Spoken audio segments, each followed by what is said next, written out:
गायत्री में ओम भूर्भुवः स्वः तत्सवितुर्वरेण्यं भर्गो देवस्य धीमहि धियो यो न प्रचोदयात्। इसको दर्शन करा जी जी। गायत्री मंत्र पढ़ रहा है। धन्यवाद।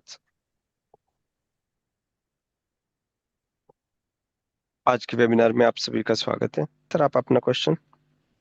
क्वेश्चन ये है कि सपोज करिए मैंने 1 जनवरी को बिल इशू किया, वे बिल। जी अब 1.5 महीना माल ट्रांसपोर्ट में ही पड़ा रह गया। जी ट्रांसपोर्ट वाले ने गुड्स कोई कारण से उसकी ट्रांसपोर्ट बंद हो गई, कोई डिस्टर्बेंस है, माल वहां पड़ा हुआ था।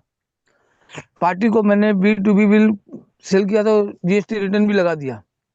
अब ये गुड्स को पार्टी के यहाँ भिजाना है, कैसे भिजाऊं? सर, जब आप ट्रांसपोर्ट पे माल भेजते हैं तो आप पार्ट भी जनरेट करते हैं, हम्म, क्योंकि आपके पास ट्रक नंबर नहीं होता। हम्म, तो जब तक पार्ट भी जनरेट नहीं होगा तब तक आपका ईवे बिल चल रहा है। वो हम्म। पार्ट भी तभी जनरेट होगा जब माल चलेगा वहां से, जब ट्रक में लोड हो जाएगा। और जो मैंने वे बिल जो 1 महीना पहले इशू किया वो आपने ईवे बिल जो बनाया उसमें पार्ट ही जनरेट किया है, आपने पार्ट भी जनरेट नहीं किया ना। जब तक पार्ट भी जनरेट नहीं होगा तब तक ईवे वैलिड ही नहीं होगा। अच्छा, ट्रांसपोर्ट के पास ऑप्शन होता है कि वो अपना पार्ट भी अपडेट करे और उसके इस बाद फिर समस्या माल को बेचे। भूतरा जी, जब आपने जनरेट किया होगा तब आपके पास गाड़ी नंबर नहीं होगा। ठीक बात है। आपने केवल पार्टी किया। हम्म, जब मूवमेंट ऑफ गुड्स के लिए ई वे बिल तब जरूरी है जब वाहन का मूवमेंट स्टार्ट हो जाए। वो हम्म, तभी होगा जब वो ट्रांसपोर्ट पे माल रखा हुआ है, अभी किसी उस पे लगा तो नहीं है। जिस वाहन से जब बढ़ेगा तब वो हम्म, ट्रांसपोर्टर की ड्यूटी है, हम्म, तब वो करेगा। वो पार्ट भी भरेगा जिसमें गाड़ी नंबर डालेगा और ठीक अपनी है, डेली नंबर डालेगा। उसके बाद ठीक है। उसकी वैलिडिटी बनेगी जब मूवमेंट स्टार्ट हो जाएगा। सर, डीआर जो अभी हमारी SPL02 फाइल हो रही है उसके बारे में क्वेरी थी। SPL02 फाइल कैसे करें और अपनी डिमांड को कैसे पे करें। मैंने इस बारे में पहले भी कहा था, लास्ट दो तीन मीटिंग से यही बात चल रही है। इसमें मेरा सबसे पहले मानना यह है कि हम अपनी डिमांड को चेक करें, क्योंकि आज की डेट में जब आपके पास कोई डिमांड आ रही है उससे पहले हो सकता है डिपार्टमेंट ने आपकी डिमांड की रिकवरी कर ली हो। डिपार्टमेंट कई केसेस में कर भी रहा है कि वो डिमांड को ऑटो रिकवर कर ले रहा है पोर्टल से।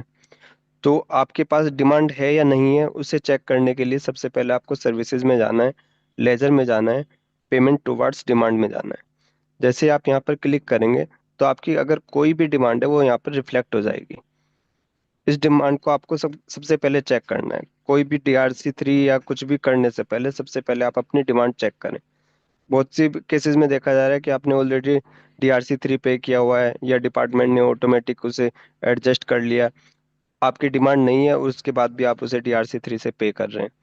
तो सबसे पहले अगर आपको कुछ भी अमाउंट जमा करनी है किसी ऑर्डर के अगेंस्ट में, तो आप अपनी सबसे पहले डिमांड चेक करें कि हमारी डिमांड है या नहीं है, और है तो कितनी डिमांड है।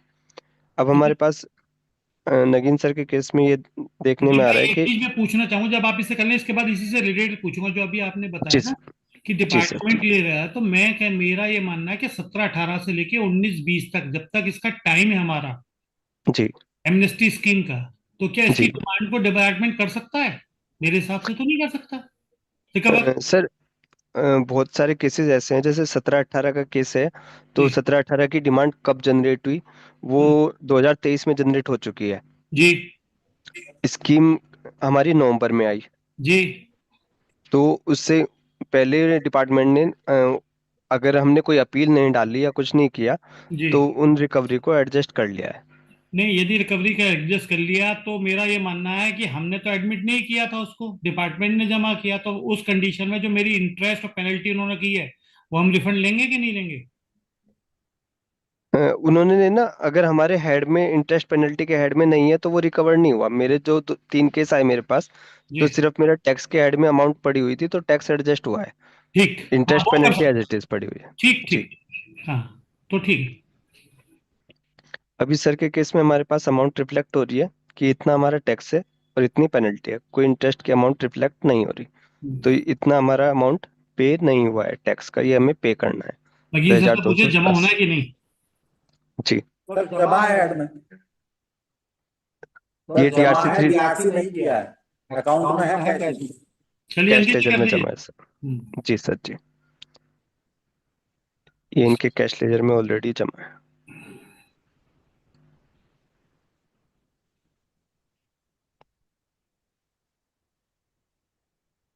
ये इनका कैश लेजर बैलेंस है सर।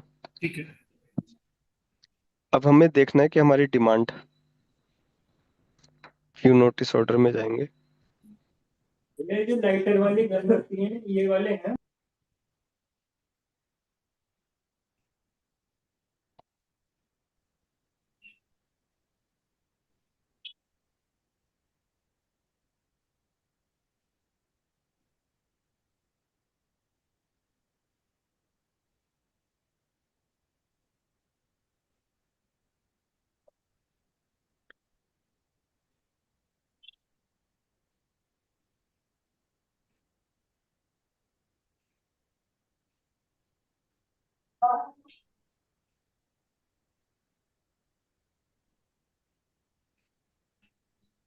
यहाँ पर ही मेंशन है सर, 18% की लिख रखा इंटरेस्ट है। 18% as per section 50 of GST.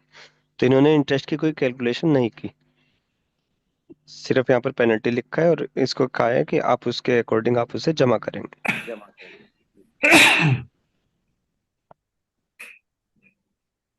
अब सबसे पहले हमें अपना टैक्स जमा करना है।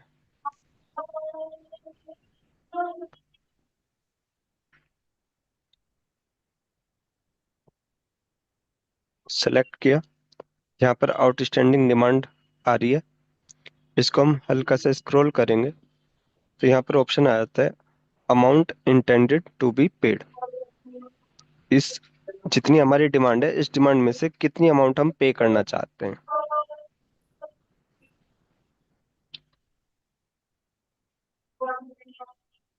इसके बाद ऑप्शन आता है कि आप उसे कैश लेजर से एडजस्ट करना चाहते हैं या क्रेडिट लेजर से। तो हमारे क्रेडिट लेजर में अगर कोई अमाउंट नहीं है, कैश लेजर में जाएंगे और कैश लेजर में ही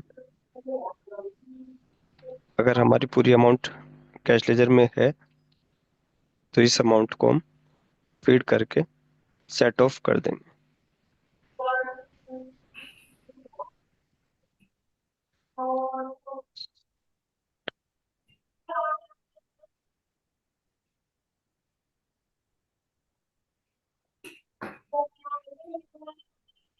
अंकित जी अब अब ये दिखा अमाउंट दीजिए। हमारी अब डिमांड जैसे लेजर ही दिखा देगा, हाँ अपने आप 10-10 हजार आ गया। टैक्स की अमाउंट जीरो हो गई, पेनल्टी आ गई। अब सबसे बड़ी प्रॉब्लम ये आ रही है कि अब हमें वहां पर क्या चीज अपलोड करनी है जिससे हम बता सकें कि ये हमारा टैक्स पेड हो चुका है। तो उसके लिए हम लेजर में जाएंगे, इलेक्ट्रॉनिक लायबिलिटी रजिस्टर में जाएंगे,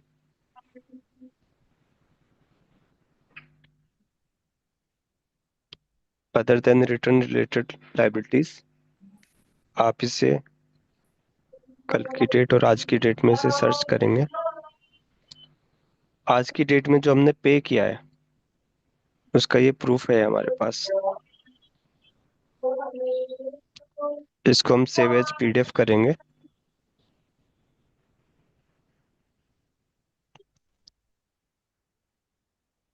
तो हमारे पास जो हमने ये अमाउंट जीएसटी एड में क्रेडिट करी उसका एक ही लेजर आ गया एज अ प्रूफ हमारे पास कि हमने इतनी अमाउंट पे कर दी। अब हमें SPL02 फाइल करनी है। माई एप्लीकेशन में गए,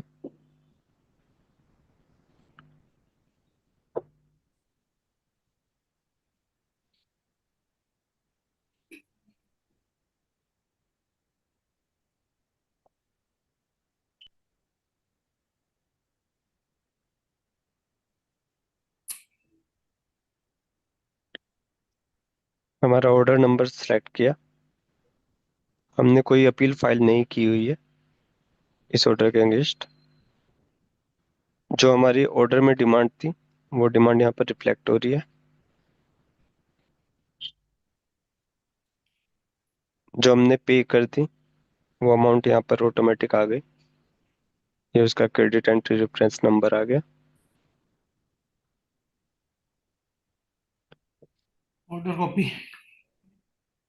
यहाँ पर हमें ऑर्डर की कॉपी अपलोड करनी होगी। अभी जो हमने लेजर डाउनलोड किया है वो लेजर अपलोड होगा, और उसके बाद इन सारी डिक्लेरेशन पे टिक करते हुए हम इस SPL02 को फाइल कर देंगे।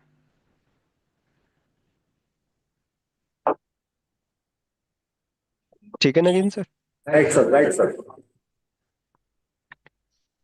क्योंकि ऑर्डर इसमें सेल्फ सर्टिफाइड अपलोड होगा, तो आप इसे ऑर्डर की कॉपी डाउनलोड करके हाँ दूसरा सेल्फ उसे मंगाना पड़ेगा सर्टिफाइड। ऑर्डर। जी जी जी।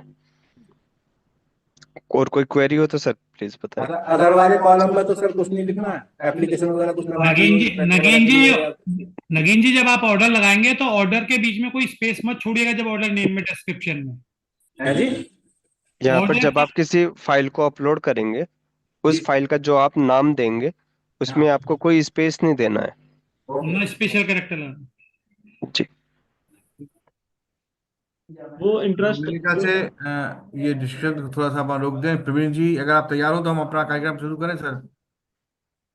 प्रवीण शर्मा जी। रुपेन जी, आप हाँ मेरे को सर। भेजिएगा, मैं फिर आपको, आप हाँ, ऑर्डर भेजिएगा, फिर मैं देखता हूँ उसे। मैं प्रवीण जी आपको रिप्लाई अपना पूरा भेजूंगा अपना शुरू सर। करें ठीक। सर। प्लीज आप स्टार्ट कीजिए सर। सर ठीक है। तो आदरणीय रुपेंद्र जी क्षमा के साथ आपका उद्बोधन रुकवा रहा हूँ। और आज के हमारे जो मुख्य वक्ता हैं श्री प्रवीण शर्मा जी हमारे बीच में आ चुके हैं, और उनका परिचय दे रहा हूँ जब तक कि उसके बाद हम उनका उद्बोधन प्रारंभ कराएंगे। आप बहुत सम्मानित जीएसटी मास्टर ट्रेनर हैं, कॉर्पोरेट ट्रेनर हैं, जीएसटी के सलाहकार हैं, बिजनेस कोच हैं। आप भारत भर में सेमिनार और वेबिनार को संबोधित करने के अलावा जो हमारा टैक्स का समुदाय है उसमें ज्ञान जो टैक्स का समुदाय है, उसमें अपने अनुभव और ज्ञान का खजाना लेकर आते हैं। आप जीएसटी मित्र एक ई डाटा बुक के संस्थापक हैं। आप आपके लिए जो मुख्य रूप से काम किया वो जीएसटी अधिनियम, नियम और नोटिस के विषय में काफ़ी काम किया है। और इसके अलावा आप tax for wealth skilled accountant में जो स्टार्टअप है, और टैक्स बोर्ड GPT.ai के जो आपका व्यक्तिगत टैक्स असिस्टेंट है उसके सह संस्थापक भी हैं। आप बड़े इस पे जो बड़े जो प्रोफेशनल्स हैं उनको बहुत लाभ प्राप्त होता है, सहायता मिलती है और उनके काम को आसान होता है। इसके साथ ही प्रवीण शर्मा जी स्टॉक और फाइनेंस मार्केटिंग में एक जो डोबल बनाए उसके नियमित शोध विशेषज्ञ हैं। साथ ही अप्रत्यक्ष करों के लिए ICAI के मान्यता प्राप्त संकाय गेस्ट फैकल्टी हैं। आपने जीएसटी पर ICAI और अन्य संस्थानों के सर्टिफिकेट और एडवांस कोर्सों को संबोधित किया है। साथ ही व्यापारीगण और पेश जो प्रोफेशनल्स होते हैं उनके अध्ययन मंडलों को और अन्य मंचों पर भी संबोधन दिया है। आपने 32 राज्यों और केंद्र शासित प्रदेशों के अधिकारियों के बीच CBIC अधिकारियों को जीएसटी का प्रशिक्षण दिया है। आप इन्फोसिस के चेन्नई परिसर में विभिन्न राज्यों के CBIC वेट अधिकारियों के प्रशिक्षण के लिए GSTN द्वारा आयोजित आवासीय कार्यक्रम के मास्टर ट्रेनर रहे हैं। आपके पास 10 से अधिक वर्षों का समृद्ध अनुभव है जो प्रोफेशनल्स के लिए बहुत उत्साहवर्धक है और ज्ञानवर्धक है। अब इसी के साथ ही ये इनका परिचय था हमारे आज के वक्ता महोदय जी का। तो आदरणीय प्रवीण जी मैं आपसे अनुरोध करूंगा कि अपना उद्बोधन शुरू करें। आदरणीय Praveen Sharma ji. Thank you sir. मैं अभी कुछ ही क्षणों में अपना पीपीटी प्रेजेंट यहाँ पे कर दूंगा। थोड़ा सा इश्यू हो रहा है, थोड़ी नेटवर्क की इश्यू ठीक है सर, ठीक सर। है।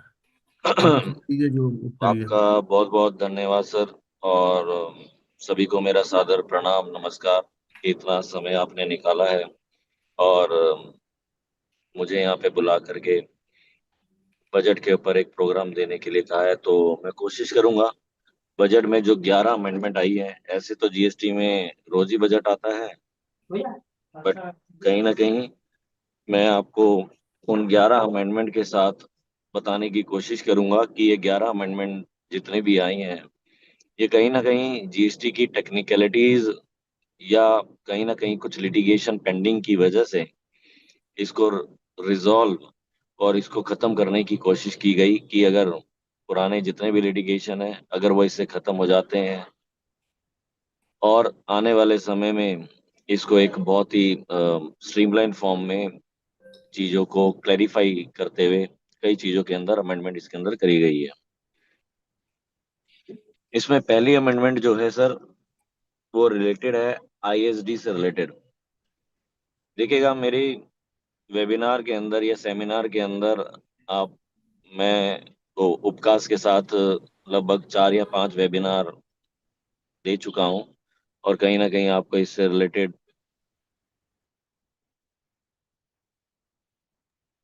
मैटर भी पता होगा कि हमारी कन्वर्सेशन जो होती है वो 2 वे कन्वर्सेशन होती है। तो आपका भी मैं इसके अंदर सहयोग चाहूंगा कि आईएसडी के अंदर एक अमेंडमेंट है। अब आईएसडी से रिलेटेड मेरा क्वेश्चन यहाँ पे आपके सामने रहता है कि आईएसडी का मतलब क्या होता है और क्या हम उसको अपनी प्रैक्टिकल लाइफ में फॉलो करते हैं। चैट में आप लिखने की कोशिश कीजिएगा, फिर मैं थोड़ा सा इसके ऊपर और इलेबोरेट करने की कोशिश करूंगा। क्या हम अपनी प्रैक्टिकल लाइफ में आईएसडी फॉलो करते हैं?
सर, अब इसमें आईएसडी और क्रॉस चार्ज में मतलब क्या होता है? क्या आपने क्रॉस चार्ज फॉलो किया है? क्रॉस चार्ज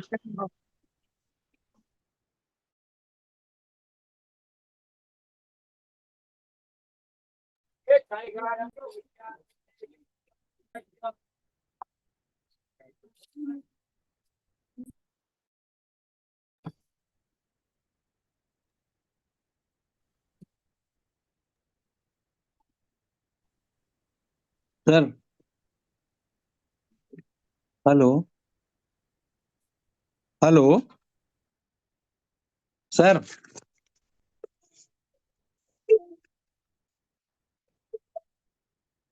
सर आवाज आ रही है क्या?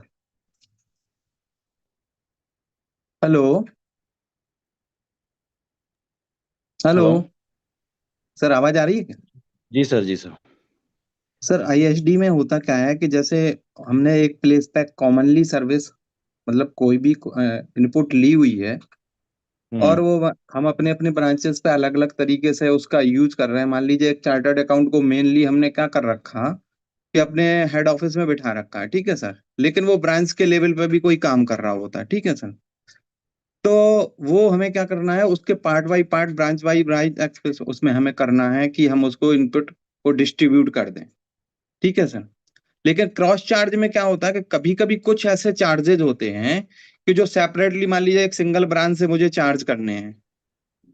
कोई हमने उनको सप्लाई किसी सर्विस की या गुड्स की इस तरीके से दे दी है कि वहां से हमें रिवर्स उसका एज ए सप्लाई मानते हुए पेमेंट रिसीव होगा, तो वो फिर वो क्रॉस चार्ज में चले जाते हैं। बिल्कुल ठीक कहा सर। जी सर।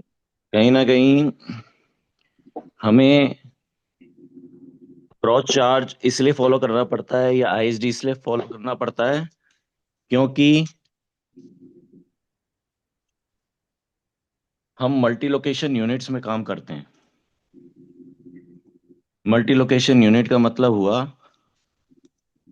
जहां मैं 2 या 2 से ज्यादा ब्रांचेस में कोई कॉमन एक्सपेंसेस लेता हूं, कॉमन आईटीसी लेता हूं, और उसका मुझे ट्रांसफर करना पड़ता है।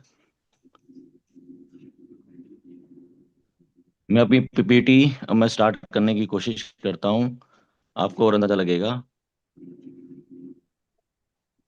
1 मिनट देना।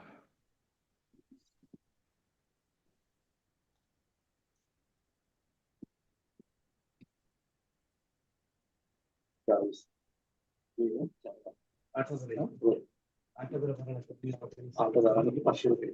एक्स्ट्रा तुम्हाला जर लागलं तर असं देऊन कुठलं काय तर ट्रिपल करा आणि ह्याचे छोटे मुलांनी हे इथे छोटे मुलं हा.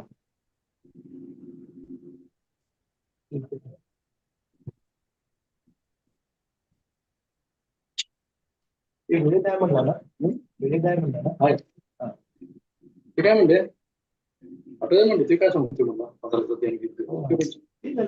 हा.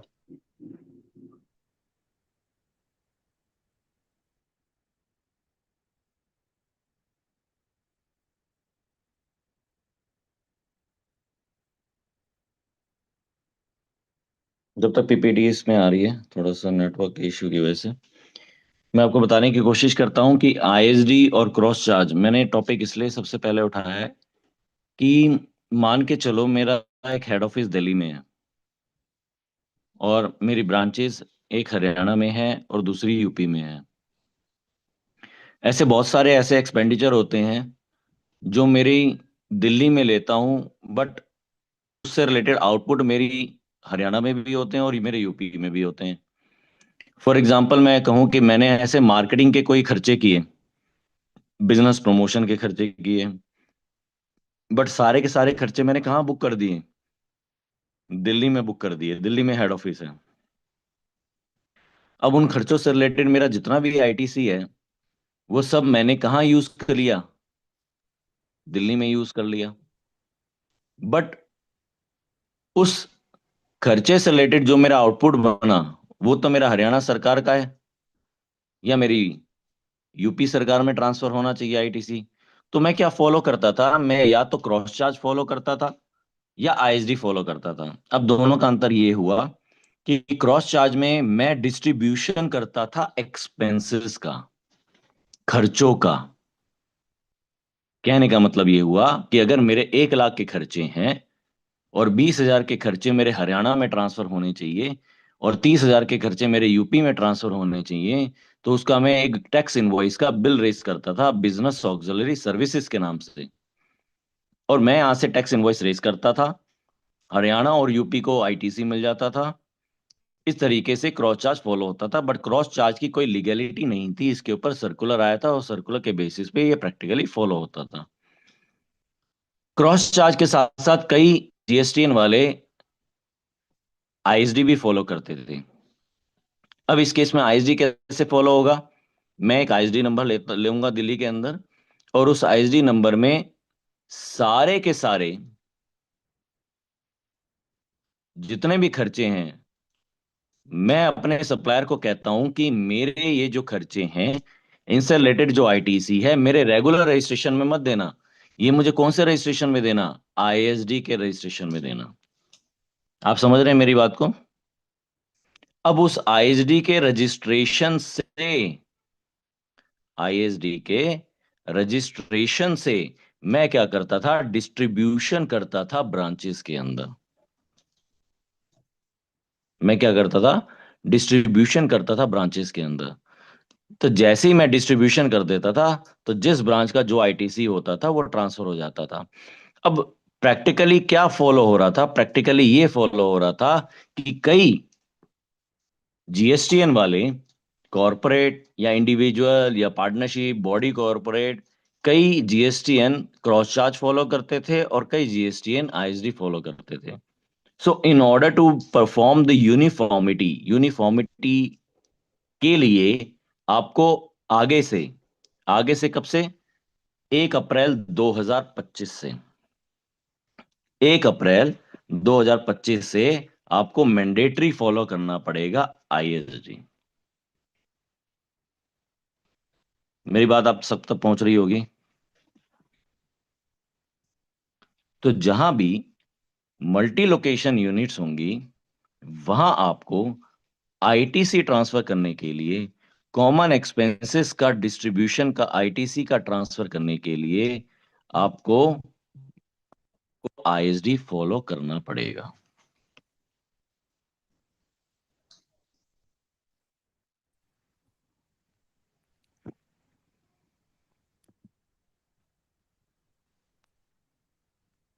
पीपीटी विजिबल है? कोई मुझे बता। कोई मुझे नहीं, बता एक बार सकता है? इसको, एक बार इसको कोई मुझे बता सकता सर, एक बार विजिबल है इसको सर, रिपीट कर दीजिए। शो हो रही है। सर, जो आपने बोला था उसे एक बार रिपीट और कर दीजिए कि है? मल्टी सिटीज में यूनिट्स होंगी तो।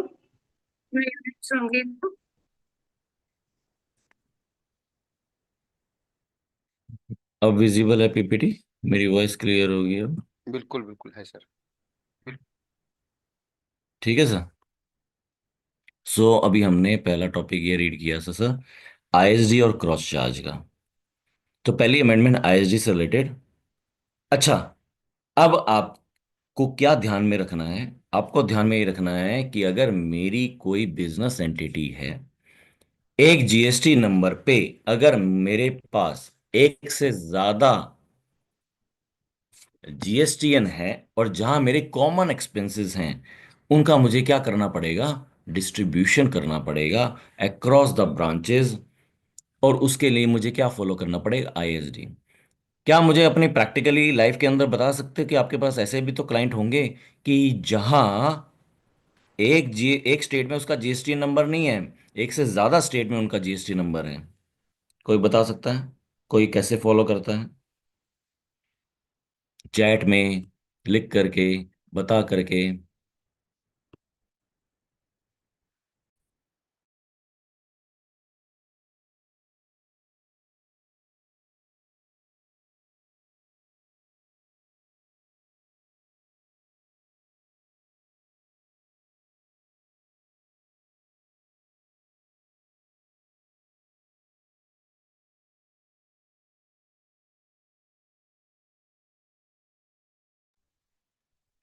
8 रुपिंदर धान जी ने बताया है कि yes sir, 8 now we try to raise bill branch wise. बहुत बढ़िया।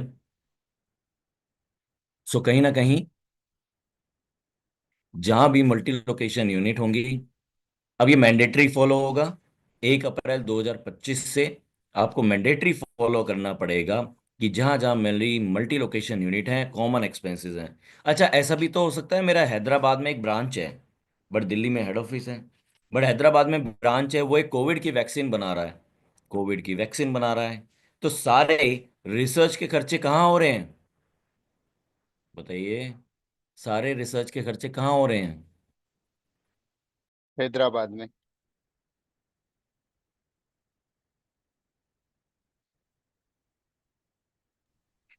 सारे खर्चे कहाँ हो रहे हैं sir? Hyderabad. But revenue Delhi में भी आ रहा है उससे रिलेटेड, क्योंकि रिसर्च का खर्चा किया हैदराबाद में, वैक्सीन बनी वहां। बट उससे रिलेटेड आउटपुट कहाँ आ रहा है? दिल्ली में आ रहा है, पुणे में आ रहा है, बैंगलोर में आ रहा है, गुजरात में आ रहा है, हरियाणा में आ रहा है, पंजाब में आ रहा है। बड़े सारा का सारा आईटीसी हैदराबाद का थोड़ी है। बताइए, क्या ये सब आईटीसी हैदराबाद का है? नहीं। आपको इसका डिस्ट्रीब्यूशन करना पड़ेगा। आपको इसका डिस्ट्रीब्यूशन करना पड़ेगा। क्या मेरी बात से सहमत है? क्या मेरी बात से सहमत है कि कहीं ना कहीं हैदराबाद सरकार को इसका नुकसान हो रहा होगा अगर आपने ट्रांसफर नहीं किया होगा? बट आप आज से पहले, आज क्या तारीख है? 22 तारीख। 22 तारीख से पहले आप क्या फॉलो करते थे? या 31 मार्च 2025 से पहले आप क्या फॉलो कर रहे हो? या तो आईएसडी फॉलो कर रहे हो, या फिर क्रॉस चार्ज फॉलो कर रहे हो। 1 अप्रैल 2025 से मैंडेटरी होगा। नोटिफिकेशन आएगी, नोटिफिकेशन आएगी, नोटिफिकेशन में लिखा होगा कि 1 अप्रैल 2025 से मैंडेटरी होगा। सो जरा रीड करेंगे। The finance bill introduce the significant changes to the ISD mechanism under the GST. These amendments explicitly allow the ISD to distribute the ITC. अच्छा सर, आप तो अधिवक्ता हो, कहीं ना कहीं मैं भी थोड़ा थोड़ा परसेंटेज अधिवक्ता बन रहा हूं। बट आपको ये भी पता है कि अगर मैं एडवोकेट का बिल लेता हूं, एडवोकेट से कोई सर्विसेज लीगल की कराता हूं, तो उस पे फॉरवर्ड चार्ज है, रिवर्स चार्ज है? Reverse charge. हाँ जी चिराग जी।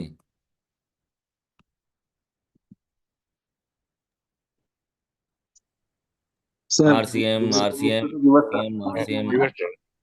ठीक है। है। सर अब हाँ, सर बिजनेस एंटिटी अगर लेगा तब रिवर्स चार्ज है, अदरवाइज कोई इंडिविजुअल सर्विस ले रहा होगा तो रिवर्स चार्ज नहीं है, ये भी ध्यान पर रखना। कहने का मतलब तो यही हुआ ना कि अगर मैं as a recipient, GST registered recipient हूँ और हाँ मैं सर, आपकी सर्विसेज ले रहा हूँ, तो टैक्सेबिलिटी बिल्कुल तो कहीं ना कहीं होगी। अब बिल्कुल taxability sir, forward charge RCM pay में। होगी नहीं, तो आर taxability reverse RCM. Charge pay होगी। जी सर। है ना? ठीक है। हम यहाँ पे अनरजिस्टर्ड की बात ही नहीं करेंगे, हम यहाँ पे बात यहाँ पे सिर्फ और सिर्फ एंटिटी टू एंटिटी की ही करेंगे मोस्ट प्रोबेबली, क्योंकि सरकार को अनरजिस्टर्ड से कोई लेना देना नहीं है ना, सरकार को रजिस्टर्ड वाले से लेना है। अंडरस्टूड? सब समझ गए? सो पहले क्या होता था कि अगर मैं एडवोकेट का बिल लेता था तो पहले मुझे क्या पे करना पड़ता था? सी और एस। बोलिए। अगर वही एडवोकेट मेरे ही स्टेट में बैठा है और मुझे सर्विस दे रहा है, तो मैं पहले क्या पे करूंगा? सी और एस। फिर मुझे सी और एस का क्या मिलेगा? आईटीसी मिलेगा। है ना? सब एग्री हैं इस बात से? सब एग्री हैं इस बात से? यस। बिल्कुल बिल्कुल। आईएसडी में भी क्या होता था कि हाँ, आप आरसीएम का आईटीसी भी इंट्रा स्टेट सप्लाई का आप डिस्ट्रीब्यूट कर सकते हो, but inter state word define नहीं था। तो बजट में क्लेरिफाई किया गया कि अगर आरसीएम मैकेनिज्म के अंदर अगर आप टैक्स पे करते हो और वो इंटर स्टेट सप्लाई से रिलेटेड है, आप उसका भी आईटीसी अब डिस्ट्रीब्यूट कर सकोगे। तो इसका मतलब ये हुआ कि अगर आपने फेसबुक आयरलैंड की सर्विस ली, कहाँ है Facebook Ireland? Outside India. As a GST recipient में कहाँ बैठा हूं? In India. Place of supply in India. और अगर मैं ये सर्विसेज आपसे लेता हूं तो मैं क्या पे करूंगा? सीएस पे करूंगा या आई पे करूंगा?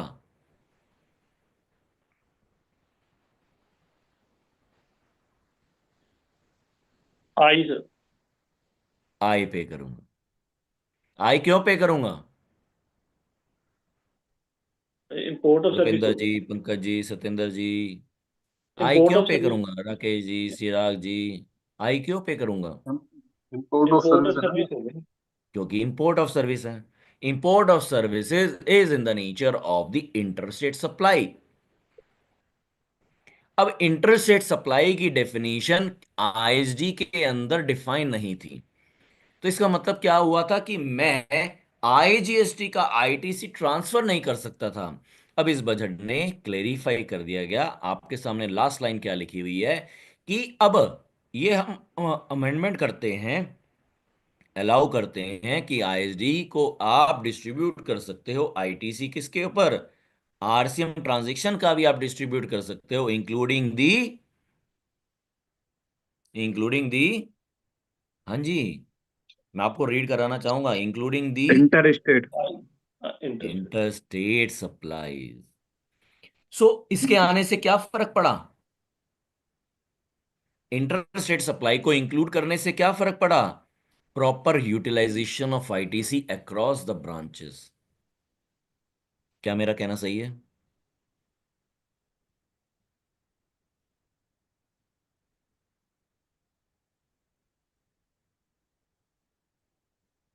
2 अमेंडमेंट आई है, सेक्शन 261 के अंदर और सेक्शन 21 के अंदर। ठीक है सर। क्लॉज 116 और 120 of the finance bill. Effective date कब से है? इफेक्टिव डेट कब से होगी ये? 1 अप्रैल 2025 से होगी।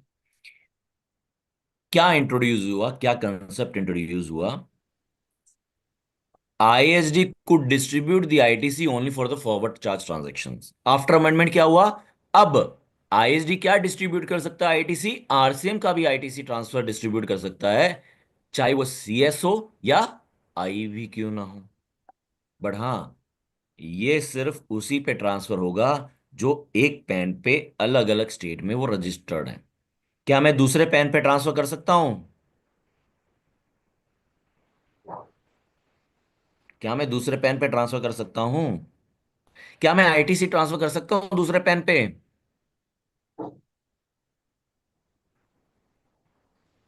नहीं। हाँ जी।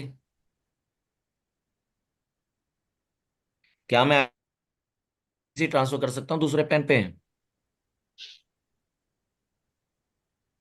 क्या मैं आईटीसी ट्रांसफर कर सकता हूं दूसरे पैन पे?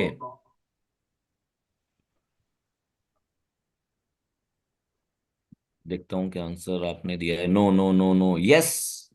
कब कर सकता हूं? जब मैं दूसरे पेन पे आईटीसी, ऑब्वियसली बात है, जब मैं सप्लाई करूंगा तभी तो ट्रांसफर कर सकता हूं। ठीक है, बहुत बढ़िया। बट क्या मैं विद इन द एक ही पेन पे, अगर मेरा दिल्ली में क्रेडिट लेजर बैलेंस है, अगर मेरा दिल्ली में क्रेडिट लेजर का बैलेंस है, तो क्या मैं इस क्रेडिट लेजर के बैलेंस को हरियाणा में ट्रांसफर कर सकता हूं? मेरा क्वेश्चन है आपके पास। रुपिंदर जी ने कहा नो। सत्येंद्र सर ने कहा नो। Galaxy A23 ने कहा नो। प्रार्थी जी ने कहा no. Yes, only cash ledger transfer कर सकता हूं। बट आईएसडी का मैं ट्रांसफर कैसे करूंगा? हाँ, आईएसडी इज द ऑप्शन। जहां जहां देखो, अब देखो, मैं बता के आपको चला जाऊंगा, बट आपको प्रैक्टिकली अप्लाई कैसे करना है? आईएसडी का रजिस्ट्रेशन लेके, बिल्कुल ठीक कह रहे हैं सर। आईएसडी का मुझे क्या लेना पड़ेगा? रजिस्ट्रेशन लेना पड़ेगा। कहाँ लेना पड़ेगा? कहाँ लेना पड़ेगा आईएसडी का रजिस्ट्रेशन? जिस स्टेट में मैं, हेड ऑफिस जरूरी नहीं है सर, जिस स्टेट में मैं कॉमन एक्सपेंसेस ले रहा हूं, कॉमन आईटीसी ले रहा हूं, वो हैदराबाद की ब्रांच भी हो सकती है, दिल्ली का हेड ऑफिस भी हो सकता है, राजस्थान की ब्रांच भी हो सकती है। दिल्ली के हेड ऑफिस के अंदर मैं चार्टर्ड अकाउंटेंट की सर्विस लेता हूं क्योंकि दिल्ली में कॉर्पोरेट ऑफिस है। हैदराबाद के अंदर मेरी ब्रांच है, पर दिल्ली में कॉर्पोरेट ऑफिस है। हैदराबाद में मेरी ब्रांच है, वहां पे रिसर्च का खर्चा होता है, तो मैं सेकंड आईएसडी का नंबर कहाँ लूंगा? हैदराबाद में लूंगा। अच्छा, एक स्टेट में कितने रजिस्ट्रेशन हो सकते हैं एक पेन पे? एक स्टेट में एक पेन पे कितने रजिस्ट्रेशन हो सकते हैं? 24।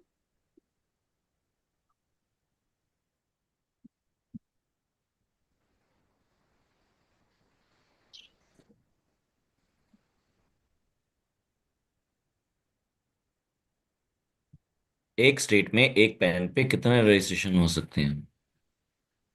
मैं जीएसटी नंबर की बात कर रहा हूं, फिर हम आईएसडी पे चलेंगे। एक स्टेट पे एक पेन पे कितने रजिस्ट्रेशन हो सकते हैं? मतलब नंबर्स की बात कर रहा हूं। चिराग जैन ने कहा 24, 28। No limit. सर लिमिट तो कभी तो खत्म होगी। हाँ जी, फर्स्ट टू डिजिट मैं चेंज कर सकता हूं। First two digit zero. UP में क्या है? Zero, zero, right. 9। Next 10 digit मैं चेंज कर सकता हूं? नहीं। टोटल हो गई 12 डिजिट। 12 डिजिट को मैं इधर से इधर भी हिला नहीं सकता। क्या मेरा कहना सही है? बची 3 डिजिट। टोटल कितने जीएसटी नंबर में डिजिट होती है? 15। 15 में 10 और 2, 12 डिजिट मैंने आपके सामने काउंट कर ली। 3 डिजिट, 3 डिजिट को मल्टीप्लाई परमुटेशन कॉम्बिनेशन से लगा लोगे तो नो लिमिट तो होगा नहीं, कहीं ना कहीं कोई लिमिट तो बनेगी। आपको मैं कमाल की बात बता रहा हूं। क्या आपने इस तरीके की कैलकुलेशन कभी करी है?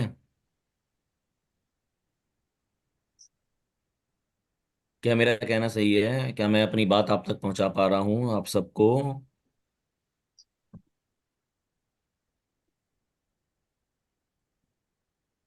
कहीं ना कहीं कुछ नंबर्स बनेंगे, नंबर्स बनेंगे। सही कह पा रहा हूं मैं आपको? यस।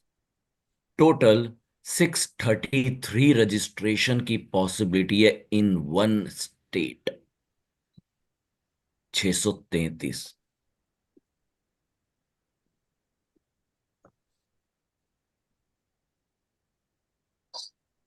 आप ये नोट कर लेना।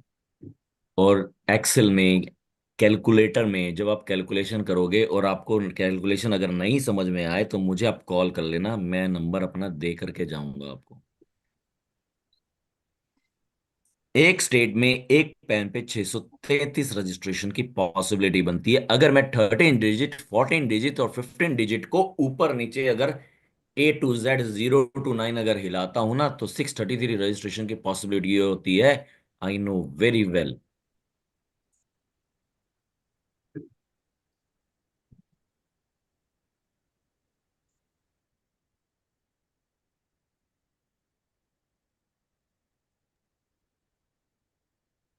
अब बताइए कि आईएसडी के नंबर कितने ले सकता हूं?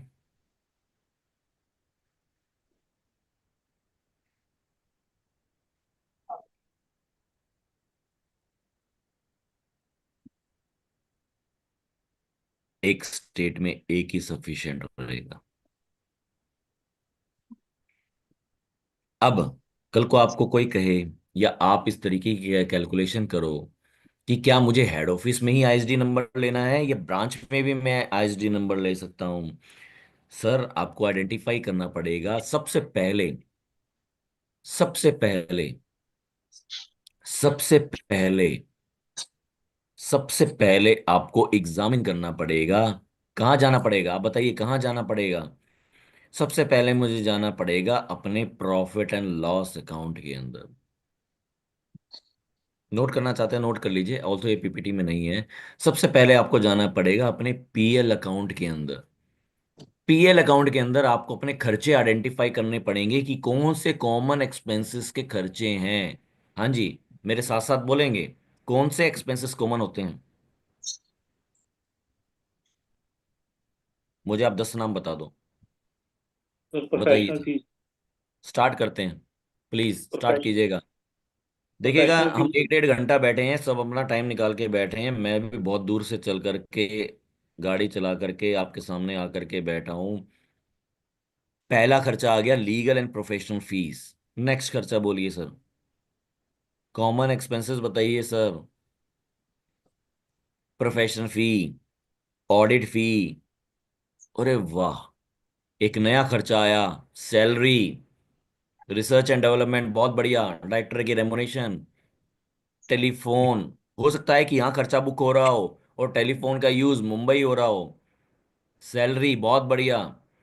सॉफ्टवेयर बहुत बढ़िया। AWS क्लाउड की service, advertisement service, marketing service, business promotion की सर्विस। और बताइए, बैंक का इंटरेस्ट। ये भी हो सकता है, क्योंकि हो सकता है कि आपकी सारी बैंकिंग की ट्रांजेक्शन्स अलग अलग हो और सारा बैंक का इंटरेस्ट यहाँ बुक कर रहे हो। Oh wow. सिक्योरिटी की सर्विस, प्रिंटिंग स्टेशनरी सब यहाँ होती है। रेंट नहीं हो सकता सर, क्योंकि रेंट का बुकिंग तो मैं पर्टिकुलर ब्रांचेस में ही करूंगा मोस्ट प्रोबेबली। चलो, बाकी डिपेंड करता है कि अकाउंटिंग कैसे होती है। अब आपने ये आइडेंटिफाई कर लिया कि कौन से खर्चे हैं। नेक्स्ट मेरा प्रोसेस क्या होगा? मुझे देखना पड़ेगा कि ऐसे कौन से सप्लायर हैं जो ये कॉमन एक्सपेंसेस मुझे दे रहे हैं। तो खाने ऑन कर। आपको अपने सप्लायर को बताना पड़ेगा कि sir, with effect from 1 April 2025 मुझे जो आईटीसी दोगे वो कहाँ दोगे? बताइए प्लीज। मुझे जो आईटीसी दोगे वो कहाँ दोगे? मेरे आईएसडी। रेगुलर में नहीं दोगे, मेरे रेगुलर रजिस्ट्रेशन में नहीं दोगे, वो मेरे आईएसडी के नंबर में दोगे। जैसे ही आईएसडी के नंबर में टाइम रजिस्ट्रेशन आ हो जाएगा, गया है। प्लीज माइट म्यूट करके रखिए अपने। जैसे ही आईएसडी का नंबर आ जाएगा, आपको आइडेंटिफाई करना पड़ेगा कौन से खर्चे हैं, कौन से सप्लायर हैं, उन सप्लायर को आइडेंटिफाई करना पड़ेगा, इवेलुएट करना पड़ेगा, उन सप्लायर को चिट्ठी देनी पड़ेगी, नोटिस देना पड़ेगा कि सरकार, सरकार मेरा सप्लायर, कि मेरे 2A के अंदर आईटीसी नहीं आना चाहिए, मेरे रेगुलर रजिस्ट्रेशन के अंदर कहाँ आना चाहिए, आईएसडी के नंबर में आना चाहिए। आईएसडी के नंबर में जैसे ही आईटीसी आएगा, आप उसका डिस्ट्रीब्यूशन करोगे अलग अलग ब्रांचेस के अंदर। किस रेशियो में?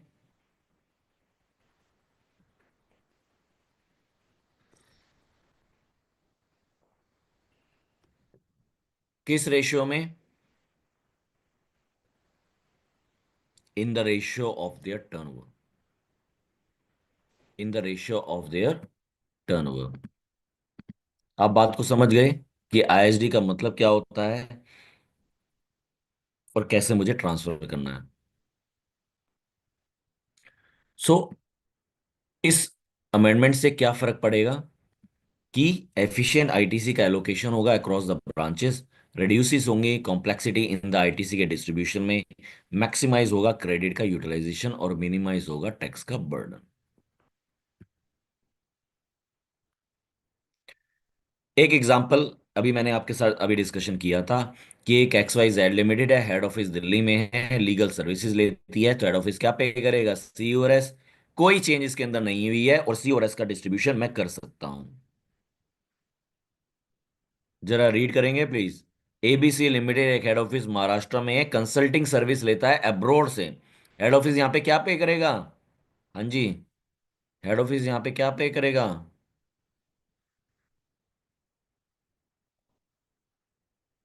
हेड ऑफिस यहाँ पे क्या पे करेगा? IGST। अब इस IGST का क्रेडिट, अब इस IGST का क्रेडिट मैं ट्रांसफर नहीं कर सकता था बिफोर दिस अमेंडमेंट। अब मैं IGST का ट्रांसफर कर सकता हूं, क्योंकि अब इन्होंने क्या ऐड कर दिया वर्ड? हाँ जी, इन्होंने क्या ऐड कर दिया वर्ड? इंटरस्टेट सप्लाई इन्होंने ऐड कर दी।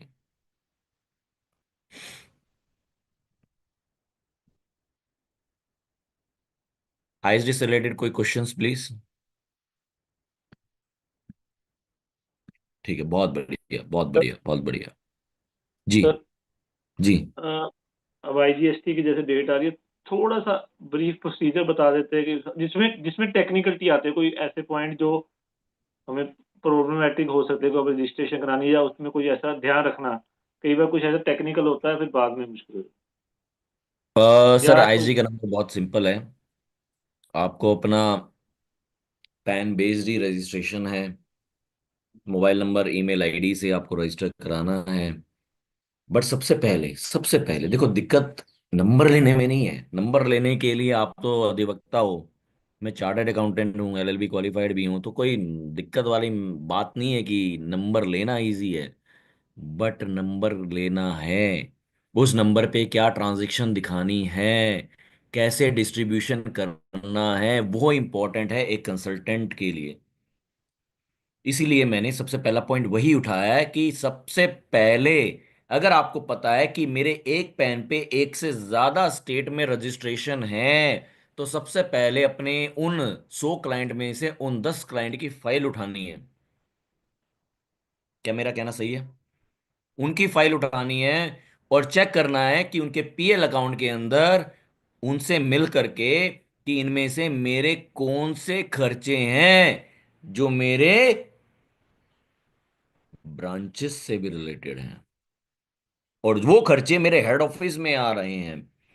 फिर मुझे आइडेंटिफाई करना है कि इनमें से ABCD कौन से सप्लायर हैं जिनको मुझे कहना है। फिर मैं उन सप्लायर को कहूंगा, लिखूंगा, ईमेल करूंगा, व्हाट्सएप करूंगा, वो चेक करेगा, अपने दिमाग में डालेगा, अपने अकाउंटेंट को बोलेगा, अपने चार्टर्ड अकाउंटेंट को बोलेगा।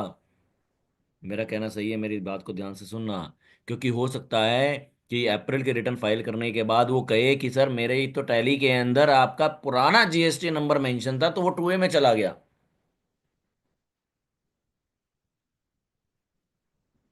बट आपको उसका क्रेडिट नहीं मिलेगा। फिर उसको अमेंडमेंट करनी पड़ेगी, आईएसडी नंबर में ट्रांसफर करना पड़ेगा, फिर वो मई में रिटर्न फाइल करेगा, आपको 1 महीने का लॉस हो गया। करना चाहो तो आप घुमा सकते हो, आप बहुत ही अच्छे अधिवक्ता हो, but process is process. Sir इसी में एक इशू है जी जो पहले कहीं करने की कोशिश की थी, जैसे अब इसमें टर्न बेस है, स्पेसिफिक मेरी 10 ब्रांचें हैं, ठीक है जी, मेरे क्लाइंट की। मैंने आईएसडी नंबर यहाँ पर ले लिया, ठीक है जी।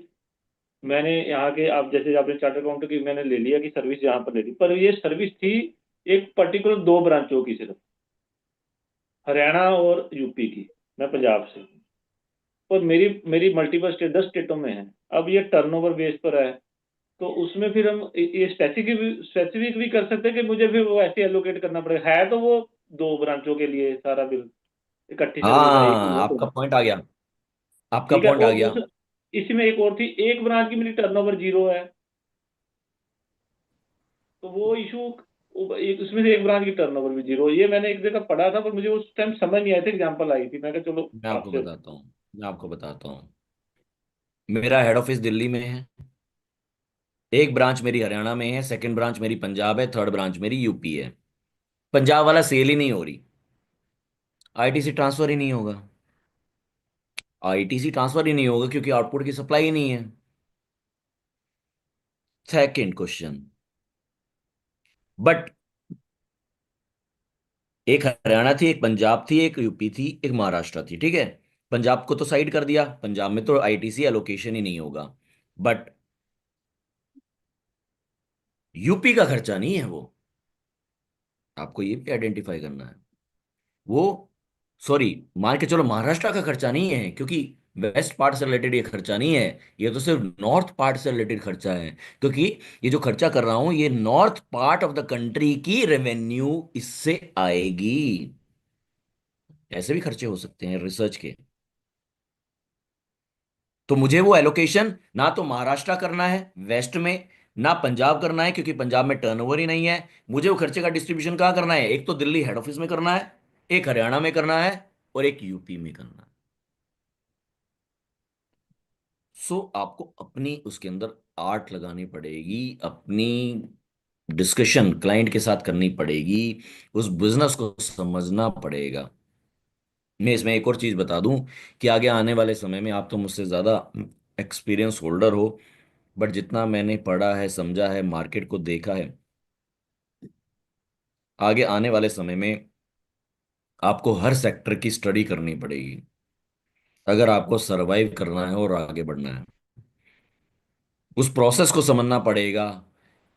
मुझे उस बिजनेस को नहीं चलाना, मुझे उस बिजनेस को नहीं चलाना, फार्मास्यूटिकल को, टोबैको को, बट मुझे उसका बिजनेस प्रोसेस समझना पड़ेगा।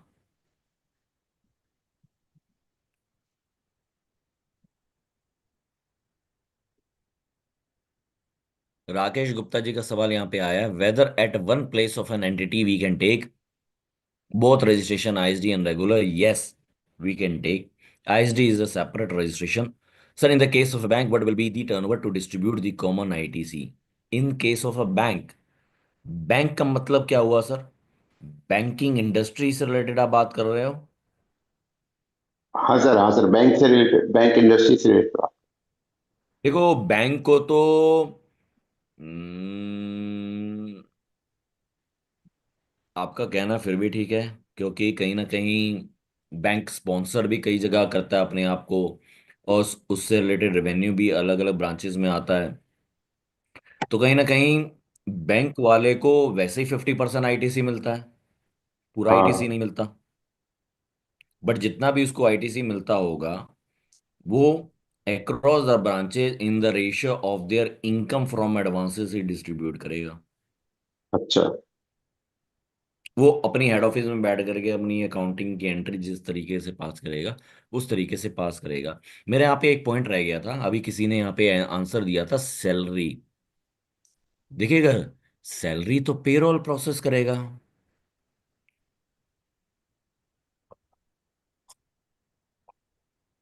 मेरा कहना सही है, सैलरी तो पेरोल प्रोसेस करेगा। इसको हम कहते हैं इंटरनली जनरेटेड खर्चे। क्या बोलेंगे? Internally generated expenses. CEO CFO की सैलरी दिल्ली में हो रही है, बट ये ब्रांचेस से भी तो रिलेटेड है। अरे क्या मेरा इसपे तो कहना कोई समझ? आईटीसी भी नहीं होगा ना सर, पेरोल पे तो कोई कॉमन आईटीसी होगा ही नहीं, तो डिस्ट्रीब्यूट भी क्या होगा? मैं हाँ। बता रहा हूं, मैं बता रहा हूं। आपको इसमें मेथोडोलॉजी फॉलो करनी पड़ेगी क्रॉस चार्ज की। You have to distribute the expenses to the branches in the ratio of their turnover. आपको बिल रेस करना पड़ेगा दिल्ली हेड ऑफिस से यूपी ब्रांच को, दिल्ली हेड ऑफिस से पंजाब ब्रांच को, दिल्ली हेड ऑफिस से महाराष्ट्र ब्रांच को, कि भैया 2 करोड़ के खर्चे बुक हो गए सीईओ के। बट ये 2 करोड़ के सारे खर्चे हेड ऑफिस के थोड़ी हैं। ये 2 करोड़ के सारे खर्चे हेड ऑफिस के थोड़ी हैं। आपको डिस्ट्रीब्यूट करने पड़ेंगे खर्चे अक्रॉस द ब्रांचेस। आपको बिल रेज करना पड़ेगा टैक्स इनवॉइस का बिजनेस ऑक्सिलरी सर्विसेज के नाम से। इसके ऊपर बकायदा सर्कुलर भी आया हुआ है। विल मैं आपको शेयर भी कर दूंगा उस सर्कुलर का नंबर।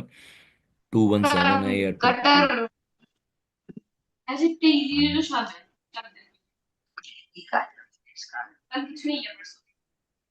22? विनोद कुमार वैश्य जी, अपना अनम्यूट कर लीजिए। नगीन गर्ग जी, आप कुछ कहना चाहते हैं सर? सर नमस्कार। सर नमस्ते। मैं एक बात पूछ रहा था कि इसमें जो है ना, जैसे अभी आईएसडी का नंबर डालना पड़ेगा सप्लायर को भी, जो है उसका 2A में रिफ्लेक्ट होने सप्लायर के लिए आईएसडी का नंबर डलेगा। सप्लायर जब अपनी जीएसटीआर 1 फाइल करेगा, हाँ तब आपका रेगुलर रजिस्ट्रेशन नहीं डालेगा, आपका आईएसडी का नंबर डालेगा। राइट सर, क्योंकि मेरे कुछ सप्लायर ऐसे ही हैं, वो उनके जो है इस तरीके का मामला है। Thank you sir. अब मैं आगे बढ़ता हूं सर अपने नेक्स्ट टॉपिक के ऊपर। सर बस एक लोकल सिंपल, अथॉरिटी। हाँ चिराग जी। सर ने जो अभी पूछा बस उसी से रिलेटेड है। तो वो बिल मुझे आईएसडी वाले पे देगा बनाकर, या बिल रेगुलर जीएसटी पे देगा? Regular to regular, regular to regular जाएगा, इसमें आईएसडी का कोई लेना देना नहीं है। मैं आपको बता चुका हूँ। बिल तो रेगुलर में जाएगा क्रॉस ना? चार्ज का मतलब सर क्या हुआ? क्वेरी भाई इसमें ये थी, तो सर क्वेरी ये है कि जब सामने वाला मुझे बिल बना कर देगा, वो मुझे बिल रेगुलर जीएसटी पे देगा, या बिल में आईजी आईएसडी वाला जीएसटी नंबर डालेगा? मैंने तो यही कहा था जो नगीन गर्ग जी ने पूछा था, कि जब मैं आपका सप्लायर हूं और जब मैं अपनी 1 फाइल करूंगा, तब मैं आपका आईएसडी नंबर डाल करके आपको 2A में ट्रांसफर, आपके रेगुलर के 2A में नहीं आएगा, आएगा आपके आईएसडी के अंदर आएगा वो। तो ये तो at the time of filing of R1 हो गया, मैं at the time of billing पूछ रहा हूँ। भाई मुझे बिल भी तो चाहिएगा ना। बिल में मुझे सामने वाला क्या डाल कर देगा, रेगुलर जीएसटी या आईएसडी वाला नंबर? आईएसडी का डालेगा, आईएसडी का इनवॉइस तो डालेगा, देगा तभी ना? तो आईएसडी में क्रेडिट लेने के लिए आप हकदार रहोगे। हाँ जी, यानी इनवॉइस भी आईएसडी में ही लेना लेना है। बिल्कुल बिल्कुल बिल्कुल। मैं यही तो कहने की कोशिश कर रहा हूं। आपको पहले अपने कॉमन एक्सपेंसेस आइडेंटिफाई करने हैं, फिर आपको अपने सप्लायर को बताना है। सप्लायर को क्या बताना है? मैं बार बार क्यों कह रहा हूं सप्लायर को क्यों बताना है?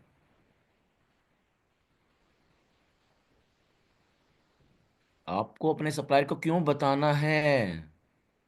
ठीक सर, एग्रीड के वो कॉमन एक्सपेंसेस हमें वो करने पड़ेंगे, कि केवल जो हमारे कॉमन एक्सपेंसेस हैं कि सर उन पे हमारा जीएसटी नंबर चेंज हो गया और आईएसडी वाला डलेगा। Yes yes yes yes yes. Second point, local authority. हाँ जी। अब हमने लोकल अथॉरिटी की डेफिनेशन को पढ़नी है। लोकल अथॉरिटी की डेफिनेशन अब चेंज हो रही है। लोकल अथॉरिटी के अंदर हम ऐड कर रहे हैं म्युनिसिपल कमिटीज। बताइए अपने अपने शहर की म्युनिसिपल कमिटीज बताइए प्लीज। बट हम बहुत ही रेस्पेक्टफुल प्रोफेशन से जुड़े हुए हैं। हमें पता होना चाहिए कि हमारी सोसाइटी, जिला परिषद कौन है, डिस्ट्रिक्ट बोर्ड कौन से हैं, म्युनिसिपल कमिटी कौन कौन से हैं। बताइए प्लीज आपके म्युनिसिपल कमिटीज के नाम। मेरठ महानगर पालिका, बहुत बढ़िया। नेक्स्ट बताइए सर। म्युनिसिपल कमिटीज, जिला परिषद, डिस्ट्रिक्ट बोर्ड, समुदाय भवन, वाटर यूसेज की सर्विसेज का बिल कौन रेज करता है? नगर पालिका बिलासपुर, बहुत बढ़िया। बैतुल नगर पालिका बैतुल। लुधियाना म्युनिसिपल कॉरपोरेशन, बहुत बढ़िया रुपेंद्र जी। आगे बताइए। बैतुल शायद एमपी में पड़ता है। नेक्स्ट। गाजियाबाद नगर निगम,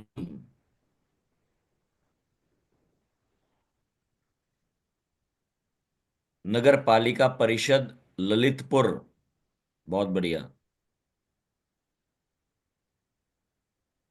बहुत बढ़िया। अब हमने यहाँ पे लोकल फंड और म्युनिसिपल फंड हम इसमें ऐड कर रहे हैं। Local fund means panchayat areas, आपके लोकल पंचायत्स भी होंगी, होंगी, rural areas, urban areas, urban infrastructure. देखिएगा, यहाँ पे दो अमेंडमेंट आई हैं। एक, लोकल अथॉरिटी की डेफिनेशन के अंदर हमने म्युनिसिपल कमिटीज और जिला परिषद को ऐड कर दिया। सेकंड, हमने इसके अंदर लोकल फंड और म्युनिसिपल फंड को भी डाल दिया, panchayat area, metropolitan area. Third, अब हमने यहाँ पे बता रहे हैं कि सिविक फंक्शन क्या होते हैं, कमर्शियल फंक्शन क्या होते हैं। सिविक फंक्शन का मतलब हुआ किसी पंचायत ने या अथॉरिटी ने शौचालय बनाया, तो क्या वो सिविक फंक्शन हुआ या कमर्शियल फंक्शन हुआ? बताइए प्लीज।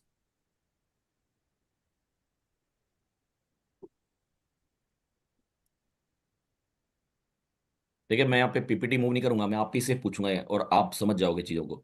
सिविक फंक्शन हुआ तो civic function is exempt from GST. मैंने एक समुदाय भवन है हमारे शहर के अंदर, और मैंने उसको शादी ब्याह के लिए दिया, किसी कॉरपोरेट को दे दिया, एसोसिएशन को दिया, तो क्या वो सिविक फंक्शन है, कमर्शियल फंक्शन है? बहुत बढ़िया, कमर्शियल फंक्शन। तो आप मतलब समझ गए, हमें यहाँ पे यूनिफॉर्मिटी करनी है, इंटरप्रिटेशन को रिड्यूस, लिटिगेशन को रिड्यूस करना है। और यहाँ पे हम क्लियर डिस्टिंक्शन बताएंगे कि what is civic function, what is commercial function. तो civic function is exempt from GST and commercial function is taxable under the GST.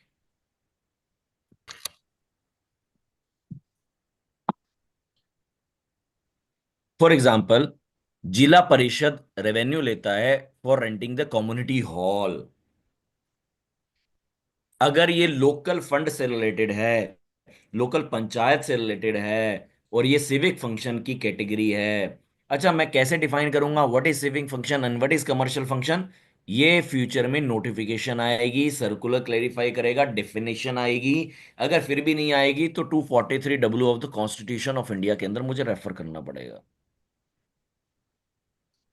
It can be बहुत, इट कैन बी अलग। अब ये डिपेंड करता है कि सर आगे की डेफिनेशन नोटिफिकेशन में कैसे आती है। ठीक है। Development authority managing the urban infrastructure. मैंने एक रोड बनाई, वो रोड लेके जाती है एक सोसाइटी की तरफ। वो सोसाइटी के अंदर मैंने एक रेजिडेंशियल कॉम्प्लेक्स बनाए, तो सिविक फंक्शन, कमर्शियल फंक्शन?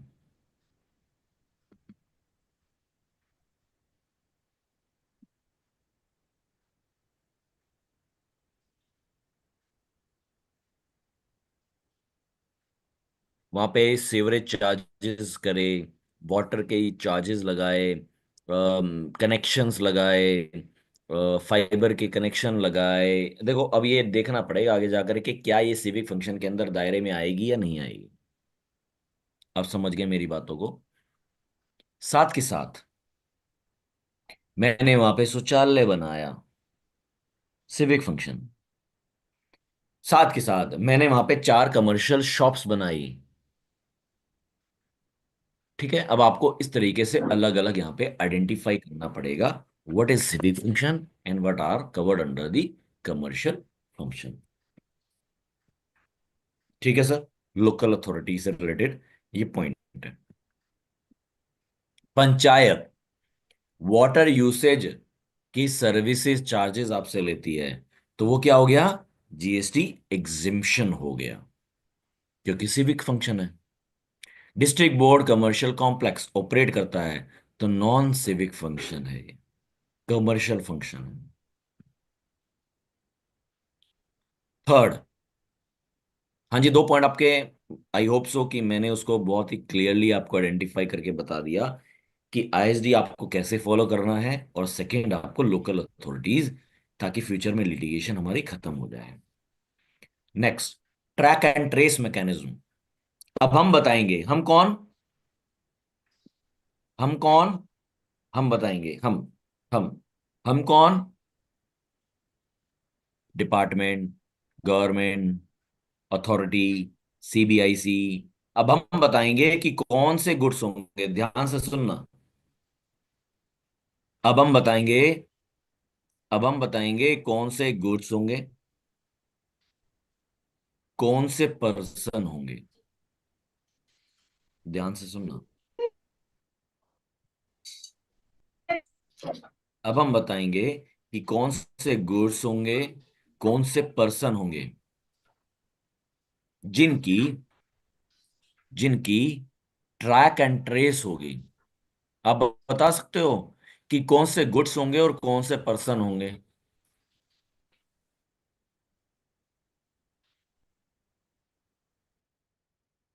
ये मोस्टली सेंसिटिव गुड्स के बारे में बात कर रहा है, iron, scrap and tobacco products,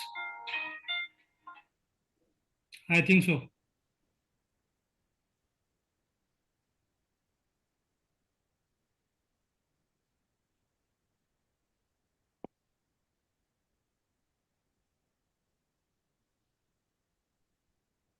बताइए प्लीज। हाँ, बता रहा हूँ, ऑब्वियसली सेंसिटिव गुड्स।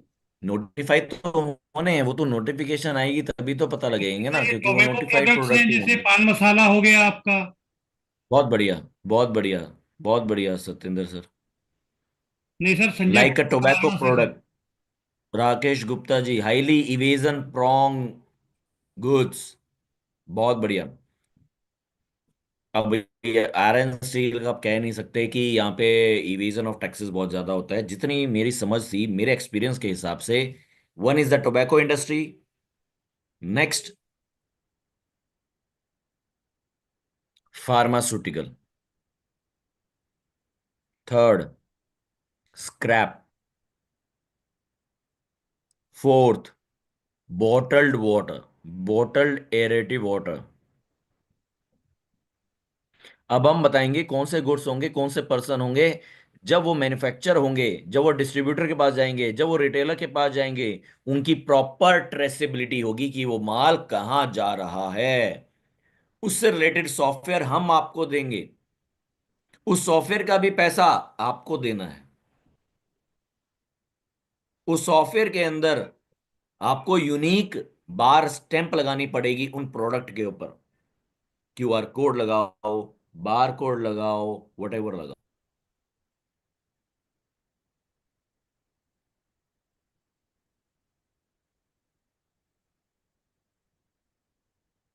आइए, सो यहाँ पे 3 डेफिनेशन नहीं आई है। यूनिक आइडेंटिफिकेशन मार्किंग हम करेंगे, पेनल्टी हम लगा देंगे अगर आपने फॉलो नहीं किया तो। पेनल्टी कितनी, 10% ऑफ टैक्स और 1 lakh whichever is higher, मतलब कम से कम 1 लाख की तो पेनल्टी यहाँ पे लगेगी।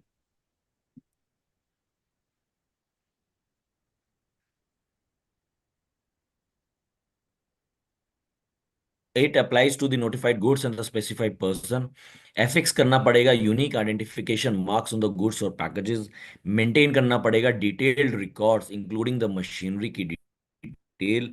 फर्निश करनी पड़ेगी information within the prescribe timelines. And applicable fees pay करनी पड़ेगी, जो भी सिस्टम हम आपको देंगे। इससे क्या होगा, ट्रेसिबिलिटी होगी, ऑथेंटिसिटी होगी, टैक्स इवेजन नहीं होगा, काउंटरफिट प्रोडक्ट से रिलेटेड होगा, और एक कंप्लायंस आपके ऊपर लगेगा और स्ट्रिक्ट पेनल्टी लगेगी, क्योंकि ये highly prone tax evasion matters in goods से रिलेटेड है। पहला केस स्टडी, एबीसी एक टोबैको लिमिटेड कंपनी है, मैन्युफैक्चर करती है cigarette. Unique digital stamp required on each pack, penalty लगेगी 10% of tax. Next, pharmaceutical industry. Medicare एक फार्मा कंपनी है जो लाइफ सेविंग ड्रग करती है। अच्छा, मुझे बताएंगे लाइफ सेविंग ड्रग होगी क्या तब भी ट्रैक एंड ट्रेस होगा?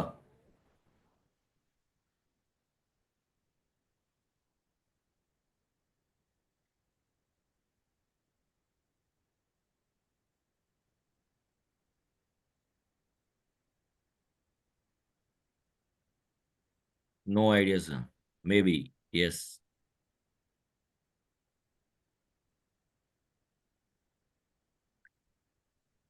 देखिएगा,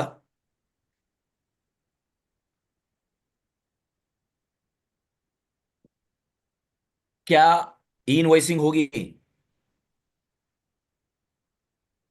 अगर बी टू बी की सप्लाई होगी, टैक्सेबल गुड्स होगा तो ई इनवॉइसिंग होगी। बट इट डजंट मीन्स, ऐसा भी तो हो सकता है कि वो एग्जेम्प्टेड गुड्स हो, बट एग्जेम्प्टेड गुड्स होने के बावजूद भी ऐसा भी हो सकता है कि उसकी ट्रैक एंड ट्रेस भी हो। तो सबका कैलकुलेशन, सबकी कंडीशन अलग अलग है। ई वे बिल मूवमेंट से रिलेटेड है, ई इनवॉइसिंग बी टू बी और टैक्सेबल से रिलेटेड है, टैक्स इनवॉइस चार्जेबिलिटी से रिलेटेड है, ट्रैक एंड ट्रेसेबिलिटी अब हम बताएंगे कौन से गुड्स होंगे। सो अब ये सब नोटिफिकेशन आएगी तभी पता लगेगा कौन से गुड्स होंगे, कौन सी कंपनीज होंगी, कौन सी इंडस्ट्री होगी जिसके ऊपर ये सब चीज लगेगी। बॉटल वाटर, आपके सामने कोई ना कोई बॉटल वाटर होगी, 5 रुपए वाली, 10 रुपए वाली। उसके ऊपर देखना बार कोडिंग सिस्टम अभी से ही लग रहा है, लेजर एच बार कोडिंग ऑलरेडी उस पे इम्प्लीमेंट है। तो कहीं ना कहीं उन चीजों को ट्रेस करने की कोशिश की जा रही है कि आपके सिस्टम में है तो ठीक है, बट हम सिस्टम अब अपना देंगे आपको। उसके अंदर आप उस प्रोडक्ट की डिटेल डालोगे। यहाँ पे मैं एक चीज और बता दूं, यूनियन बजट 2024 फरवरी के अंदर दो अमेंडमेंट आई थी। पहली amendment related to the plant and machinery से रिलेटेड थी, उसको भी आप जरूर इस टॉपिक के रेफरेंस से रीड कीजिएगा, क्योंकि वहां पे बताया गया है कि आपको हर डेली बेसिस पे बताना है कि जो आपके पास मशीनरी है उसमें कितने पाउचेज आप मैन्युफैक्चर कर रहे हो। रजनीगंधा का पाउचेज है, हो सकता है कि 15 रुपए का हो, 20 रुपए का हो, 50 रुपए का हो, वी डोंट नो। उस पर्टिकुलर पाउच कितने मैन्युफैक्चर आप कर रहे हो उस पर्टिकुलर दिन में, आपको उस प्लांट एंड मशीनरी की डिटेल्ड की डेली वर्किंग रिपोर्ट रिकॉर्ड मुझे देना पड़ेगा मेरे सिस्टम के अंदर। फिर उसके ऊपर बार कोडिंग लगेगी, यूनिक स्टैंप लगेगी। फिर वो प्रोडक्ट जाएगा, डिलीवर होगा मैन्युफैक्चर से डिस्ट्रीब्यूटर से, डिस्ट्रीब्यूटर से होलसेलर पे, होलसेलर से रिटेलर पे। और जब अनरजिस्टर्ड तक माल पहुंच जाएगा तब उसकी ट्रैक एंड ट्रेसेबिलिटी खत्म हो जाएगी, समाप्त हो जाएगी। Next, deletion of time of supply provision for vouchers. हाँ जी, वाउचर्स पता है आपको? वाउचर्स क्या होते हैं? amazon vouchers, coupon. आप गए पेंटालून, पेंटालून ने बोला आपने 10,000 रुपए का सामान खरीद लिया, चलो अब हम आपको ना 5 वाउचर और देते हैं जिनकी वैल्यू 500 रुपए की है, बट ये आपको अगले नेक्स्ट 2 महीने में, 3 महीने में ही यूज कर रही है ना? सब इसका यूज करते हैं। बिग बास्केट डेली आज के डेट में ऑफर करता है कि आप नेक्स्ट 3 डेज आधा आधा किलो का दूध आप ले लो, फिर नेक्स्ट वीक में आपको आधा आधा किलो का हम दूध फ्री तब देंगे जब आप इतने अमाउंट का आप रिचार्ज कर दोगे। बट इतने अमाउंट का जब आप रिचार्ज करोगे उसके अंदर इतने ये कूपन आपको वहां पे देना पड़ेगा, दिखाना पड़ेगा। अंडरस्टूड वेरी वेल, है ना? वाउचर से रिलेटेड ट्रांजेक्शंस। मैंने बोला मैं कंपनी हूं, मैंने एक सैमसंग कंपनी के साथ टाई अप किया, सैमसंग कंपनी को 50 लाख रुपए दिए, 50 लाख के एवज में मैंने उससे कुछ वाउचर्स लिए, उन वाउचर्स को मैंने अपने एम्प्लॉइज को दिया। एक वाउचर्स की कीमत 5,000 रुपए की। एम्प्लॉय गया सैमसंग कंपनी के पास 30,000 रुपए का फोन खरीदने के लिए, 30,000 के फोन में 5,000 रुपए का वाउचर्स का डिस्काउंट मिल गया, 25,000 की वैल्यू बनी। जीएसटी किसके ऊपर लगेगा?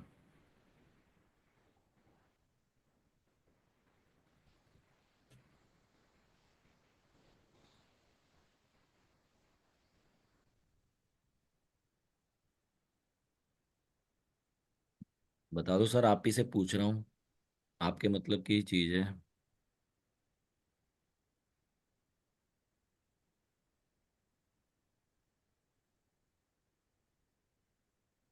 नेट ट्रांजैक्शन वैल्यू पे आगे से।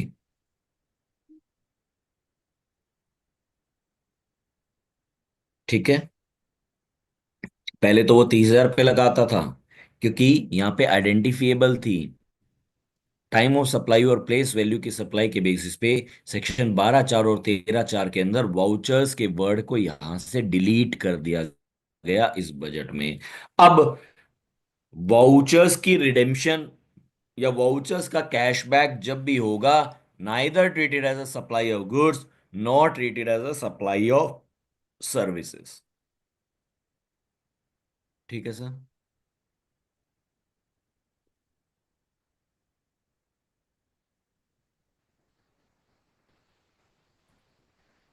चलें आगे, देखिएगा please. It will be effective prospectively. 12(4) और 13(4) इस प्रोविजन को अफेक्ट करता है।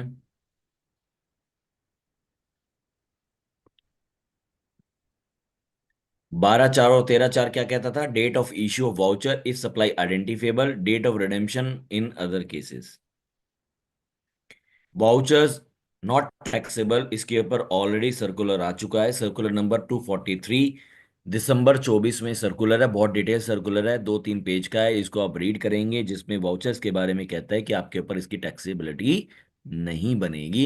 बस उस चीज को बजट के अंदर अमेंडमेंट के अंदर हम लेकर के आ रहे हैं। इस वर्ड्स को हम यहां से डिलीट कर देते हैं। अब जितनी भी एक्चुअल सप्लाई होगी, उस एक्चुअल सप्लाई ट्रांजैक्शन वैल्यू के ऊपर आपको जीएसटी चार्ज करना है, चाहे वो ई कॉमर्स का वाउचर हो, चाहे वो ऑनलाइन गेमिंग से रिलेटेड वाउचर्स हो। ऑनलाइन गेमिंग खेलते हो आप?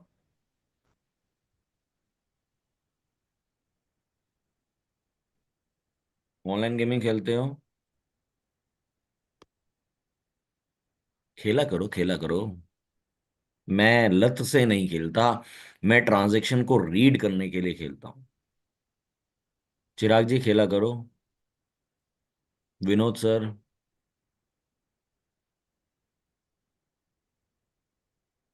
मैंने 100 रुपए डाले, जीएसटी कितना लगा?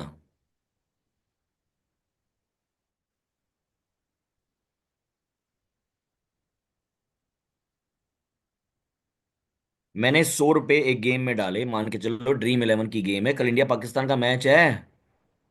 हाँ जी, इंडिया पाकिस्तान का मैच चलेगा ड्रीम 11 पे, मैंने 100 रुपए डाले, जीएसटी कितना लगा?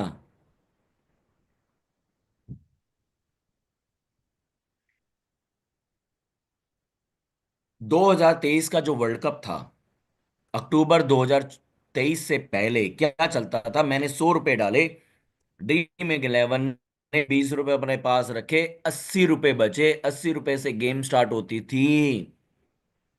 मान के चलो 80 रुपए जीते, 80 रुपए पे 18% लगा, 30 रुपए सरकार ने टीडीएस काट लिया, 50 रुपए मेरे हाथ में आए। ठीक है सर।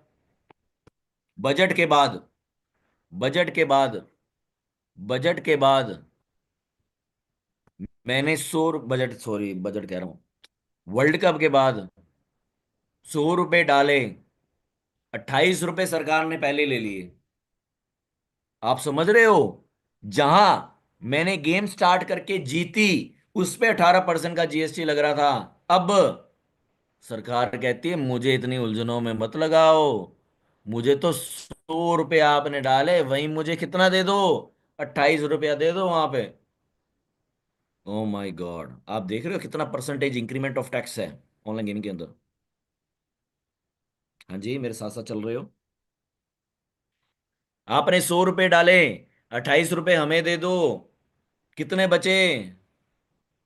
देखो, जब तक आप बताओगे नहीं मैं आगे नहीं चलूंगा। कितने बचे? कितने बचे खेलने के लिए, कितने बचे? 100 रुपए डाले, 72। 28 रुपए जीएसटी। 72। हाँ, 72 बचे। 72 रुपए में से ड्रीम 11 बोलता है मेरी भी तो प्लेटफॉर्म फी है भाई, मैं फ्री में थोड़ी प्लेटफॉर्म चला रहा हूँ। 20 रुपए उसने काटे, 52 रुपए बचे। 52 रुपए से खेल स्टार्ट किया, 52 जीते, मान के चलो 52 जीते। कभी कभार क्या होता है, पूरे उड़ जाते हैं। 30 रुपए टीडीएस कट गया, तो क्या मैं 22 रुपए के लिए खेल रहा था क्या?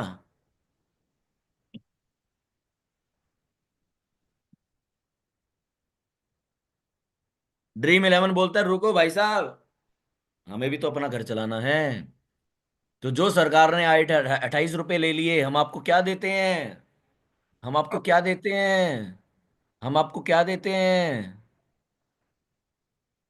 इसलिए तो नहीं खेल रहे थे। अच्छा, हम आपको क्या देते हैं? हम आपको 28 रुपए का क्या देते हैं? हाँ, हम आपको 28 रुपए का कैशबैक वाउचर देते हैं।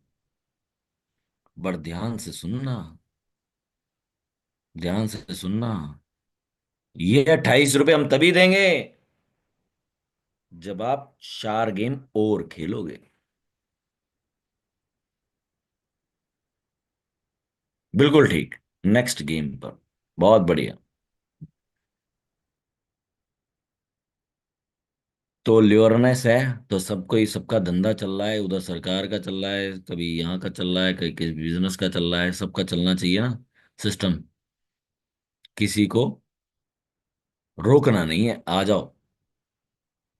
सो मेरे कहने का मतलब, voucher is not a taxable now onward, जब भी नोटिफाइड होगा। Fifth point, retrospectively amendment in case of a plant और मशीनरी। ये आपको पता है, honourable supreme court in the case of a safari retreat decided किया गया था कि अगर मॉल है plant, mall is itself a plant, और जहां प्लांट और मशीनरी लिखा है तो प्लांट के लिए जो आपने एक्सपेंडिचर इंकर की है उसको बनाने के लिए, उसका हम आपको आईटीसी अलाउड करते हैं। बट सरकार कहती है नहीं। 55th जीएसटी काउंसिल की मीटिंग बैठी है, नहीं, ये तो हम आपको क्रेडिट नहीं देंगे, चाहे कुछ भी हो जाए। हम आपकी ये अमेंडमेंट बजट के अंदर लेकर के आएंगे, और बजट के अंदर ये अमेंडमेंट हो गई कि अब ये हम प्रोविजन रेट्रोस्पेक्टिवली लेकर के आ रहे हैं सेक्शन 17(5)(d) के अंदर, कि जहां प्लांट और मशीनरी का वर्ड होता था, अब हमने उसका नाम क्या रखेंगे? अब प्लांट एंड मशीनरी। अच्छा, मुझे बताइए सर, ऐसा कौन सा गुड्स है जो प्लांट एंड मशीनरी हो? प्लांट भी हो और मशीनरी भी हो, ये एंड है और का वर्ड हिंदी का। ऐसा कौन सा गुड्स है जो प्लांट भी हो और मशीनरी भी हो?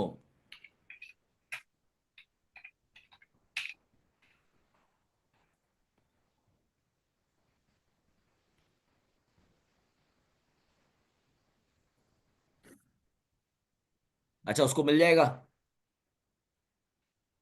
कोल्ड स्टोरेज को क्रेडिट मिल जाएगा।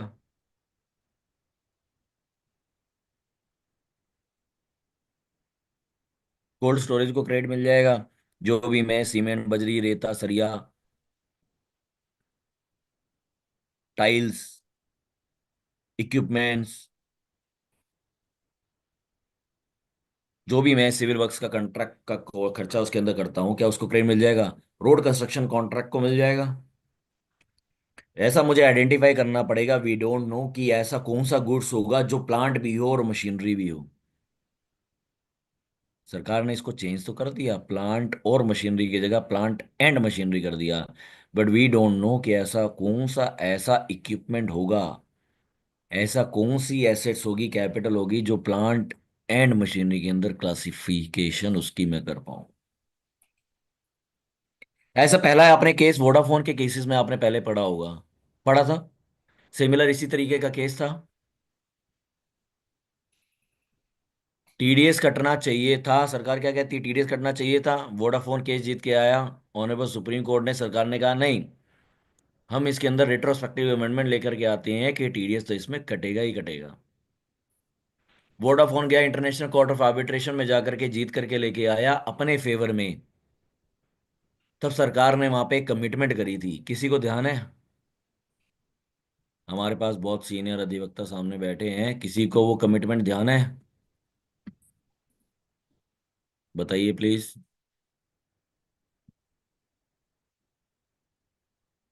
रेट्रोस्पेक्टिव अमेंडमेंट नहीं है।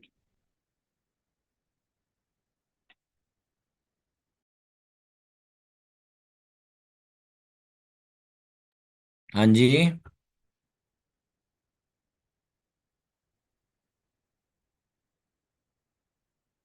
मैं सुन नहीं पाया था, कोई बता रहा था। हाँ जी।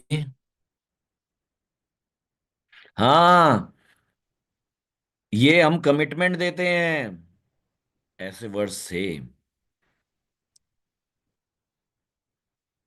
हम कमिटमेंट करते हैं सर।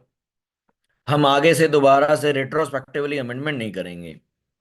तो कमिटमेंट किसकी? कमिटमेंट होती ही तोड़ने के लिए।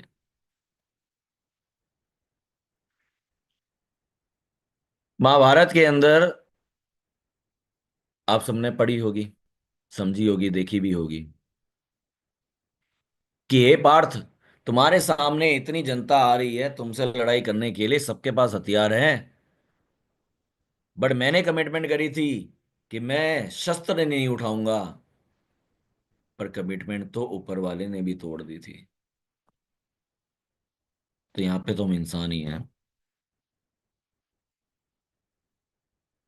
अब देखो आगे जाकर के क्या होता है इस टॉपिक से रिलेटेड। फिलहाल एज ऑफ नाउ कि हमने अब इसके अंदर रेट्रोस्पेक्टिवली अमेंडमेंट कर दी कि आपको हम इसका क्रेडिट नहीं देंगे। Amendment to section 34। मैंने आपको माल बेचा, बिल नहीं बेचे।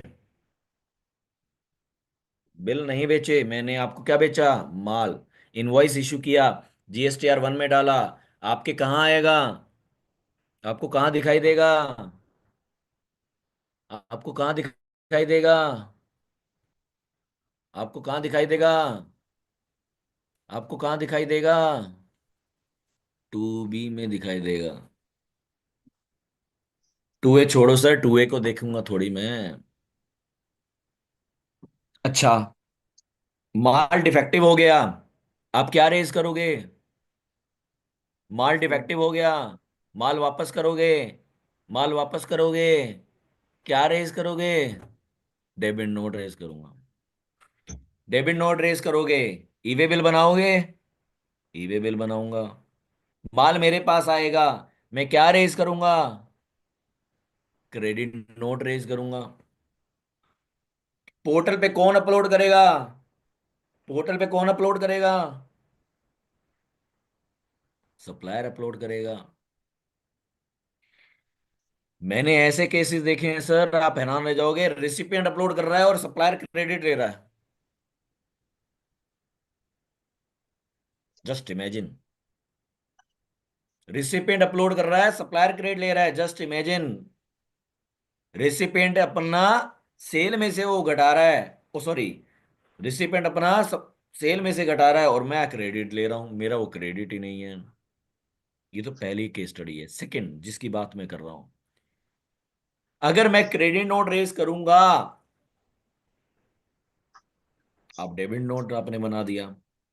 मैंने क्रेडिट नोट अपलोड कर दिया, आपके 2B में क्या दिखाई देगा?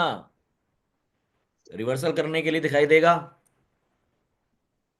होता क्या था कि रिसिपेंट रिवर्स नहीं करता था क्रेडिट।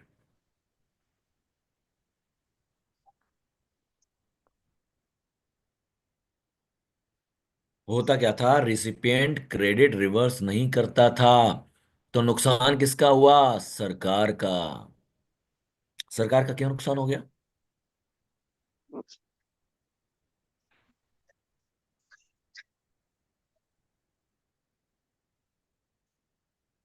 सप्लायर ने अपने आउटवर्ड लायबिलिटी को कम कर दी। रिसिपिएंट ने पूरा ITC ले लिया। रिसिपिएंट ने जो डेबिट नोट रेस किया था, मैंने जो क्रेडिट नोट रेस किया था, उसका इफेक्ट ही नहीं लिया अपनी 3B के अंदर। अब ध्यान से सुनना, अब हम अमेंडमेंट लेकर के आ रहे हैं। जब तक जब तक रिसिपिएंट एक्सेप्ट नहीं करेगा, जब तक रिसिपिएंट एक्सेप्ट नहीं करेगा, सप्लायर को उसका बेनिफिट नहीं देंगे। आप समझ रहे हो? मैंने क्रेडिट नोट अपलोड किया, आपके लिए रिवर्सल के लिए आया।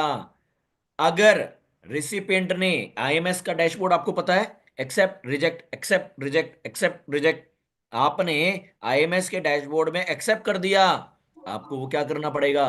रिवर्सल करना पड़ेगा। जब आप रिवर्स कर दोगे तभी मैं अपनी लायबिलिटी को कम कर पाऊंगा। बट अगर आपने रिजेक्ट कर दिया तो, अगर आपने रिजेक्ट कर दिया तो, अगर आपने रिजेक्ट कर दिया तो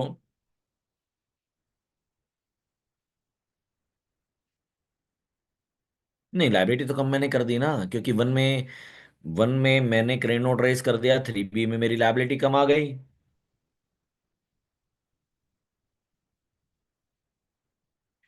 आप समझ रहे हो, मैंने वन में क्रेडिट नोट अपलोड कर दिया तो मेरी 3B में ऑटोमेटिकली कम आ गई ना लाइबिलिटी मेरी। बट आपने 14 तारीख को रिजेक्ट कर दिया, 14 को, 15 को, 16 को, 17 को, 18 को रिजेक्ट कर दिया। फिर हाँ, नेक्स्ट 3B के अंदर वो ऑटो पॉपुलेटेड हो जाएगी, 3B के अंदर आउटवर्ड लाइबिलिटी बढ़ जाएगी आपकी अपने आप ही। आगे आपको बात समझ में कि क्या अमेंडमेंट आई है? आइए, लास्ट लाइन पढ़िएगा। रिज रिडक्शन तभी होगी जब रेसिपिएंट रिवर्स करेगा और टैक्स इंसिडेंस पास नहीं करेगा अनदर पर्सन को।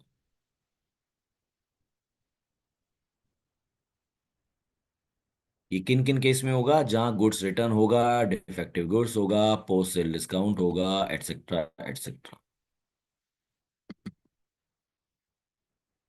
अच्छा, यहां पे IMS का रोल यहां पे ज्यादा होगा। देखो, लिखा तो पहले ही था, बट अब ये रूट करेगा IMS पोर्टल के थ्रू। अब IMS का पोर्टल हम मैंडेटरी कर रहे हैं।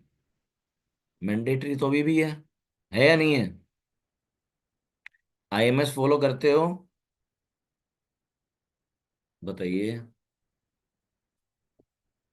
IMS फॉलो करते हो? मैंडेटरी तो नहीं है ना सर? वो कंप्यूट का बटन दबा दोगे 2B से आ जाएगा, ITC 3B में भी आ जाएगा, बट 1 अप्रैल 2025 ऑनवर्ड देखेगा, मैं आपको दिखा रहा हूं। 1 April 2025 onward IMS will be mandatory. नई अमेंडमेंट, जो यहाँ पे वर्ड होता था ना ऑटो जनरेटेड, वन में डाला 2B में आ गया, 2B में तो आ ही गया, 2B से डेटा 3B में आ गया, बट अब ऑटो जनरेटेड का वर्ड यहां से ओमिट कर दिया। अगर ओमिट कर दिया तो आपको IMS मैंडेटरी फॉलो करना पड़ेगा, accept reject accept reject accept reject accept reject. 1 April 2025 onward आपको मैंडेटरी फॉलो करना पड़ेगा। सॉफ्टवेयर मिल जाएंगे, सरकार सॉफ्टवेयर दे देगी, फिल्टर आपको लगाना पड़ेगा, तब जा करके ये काम होगा, कंपलसरी हो जाएगा, मैंडेटरी हो जाएगा। इसका मतलब फिर दोबारा हम कहाँ आ गए? जहां खड़े थे।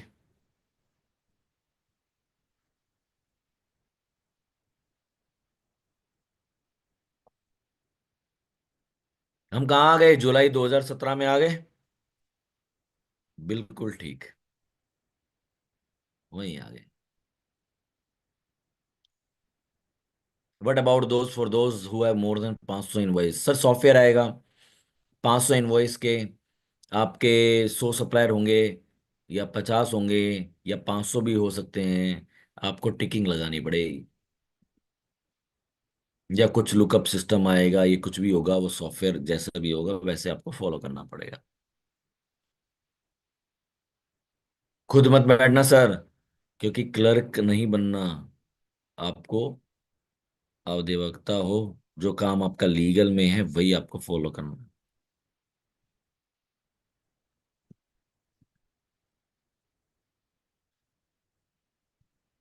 Amendment to section 39।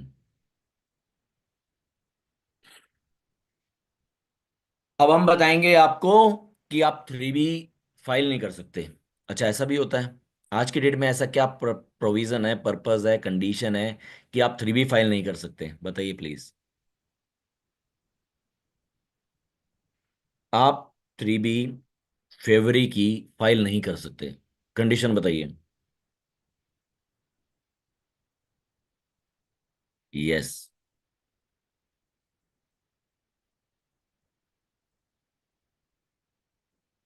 आपने फेवरी की R1 फाइल नहीं करी तो फेवरी का 3B नहीं करने देंगे।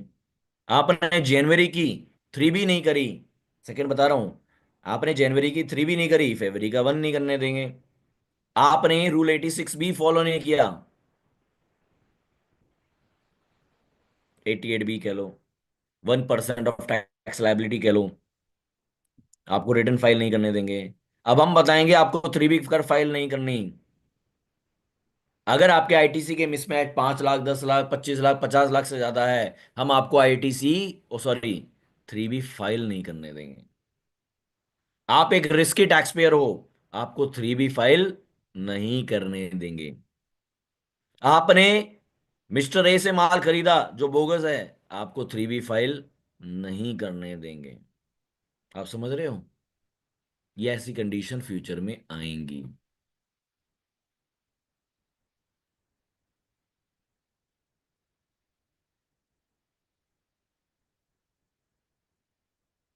जैसे कि ये तो आपको पता ही है कि non filing of previous return.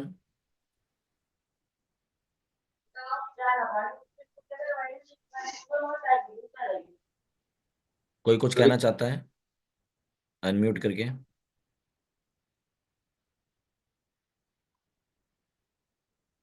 अगर आपने जनवरी की 3B नहीं करी, फरवरी की फाइल नहीं करने देंगे। अगर आपके आईटीसी के मिसमैच, ये देखो मैं बता रहा हूं, बाकी 5 लाख भी हो सकता है, 10 लाख भी हो सकता है, 25 लाख भी हो सकता है, 20 लाख भी हो सकता है। अगर आपके आईटीसी 5 लाख से ज्यादा हैं तो हम आपको 3B फाइल नहीं करने देंगे। आप एक रिस्की टैक्स पेयर हो, फ्लैग लगा दिया। फ्लैग समझ गए? जब पहले जीएसटी आया था ना, तब इन्होंने कहा था कि आपको ना हम वो रेटिंग लगाएंगे आपकी,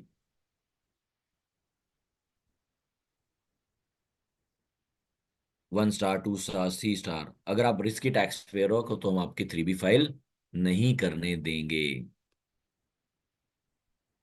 अगर आपने बोगस परचेज करी है तो 3B फाइल नहीं करने देंगे। आप कंपोजिशन से रेगुलर में आ रहे हो, आपने पिछली क्वार्टर की CMP 08 फाइल नहीं करी तो 3B फाइल नहीं करने देंगे।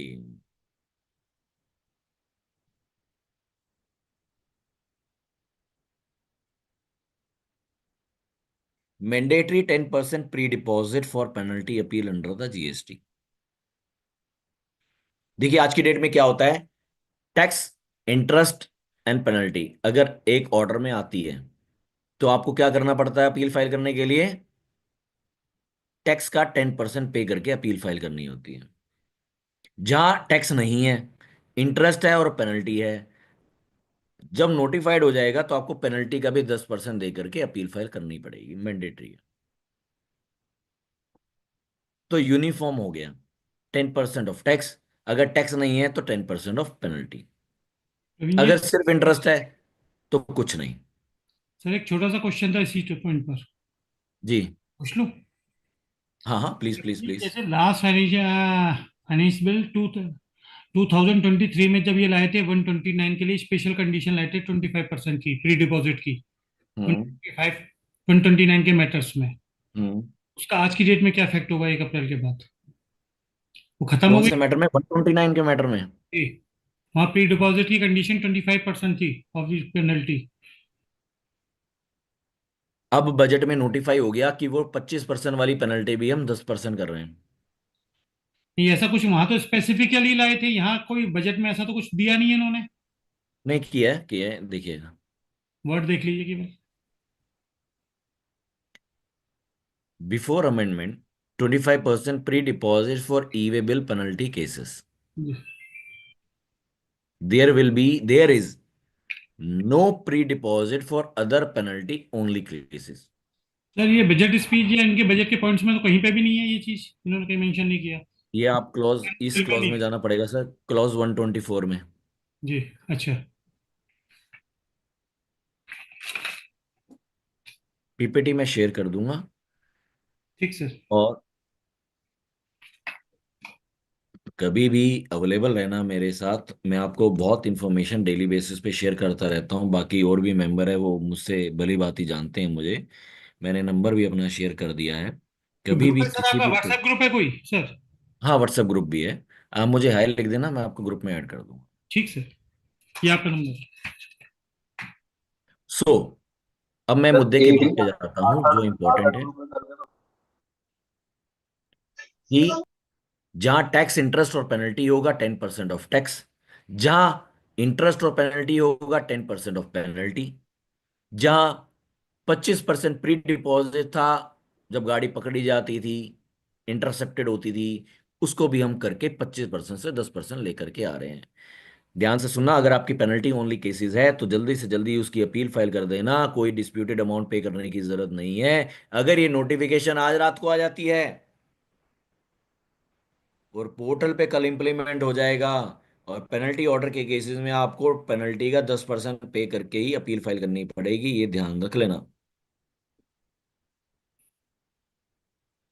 सर जो अपील फीस में मैक्सिमम की कैपिंग थी बड़े केसेस में, जो 40 करोड़ से वो लिमिट 20 करोड़ की कर दी। हाँ वो कर दी, मगर अब सर इससे पेनल्टी में तो यहाँ कोई नहीं है, पेनल्टी के मैटर्स में, नहीं, नहीं है। पेनल्टी के मैटर्स में तो कैपिंग है ही नहीं। नहीं है।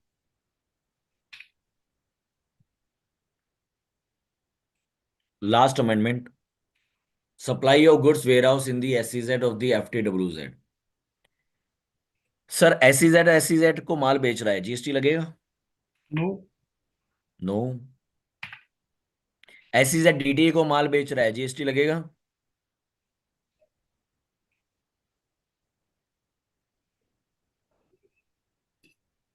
डिस्प्यूटेड था सर अभी तक तो।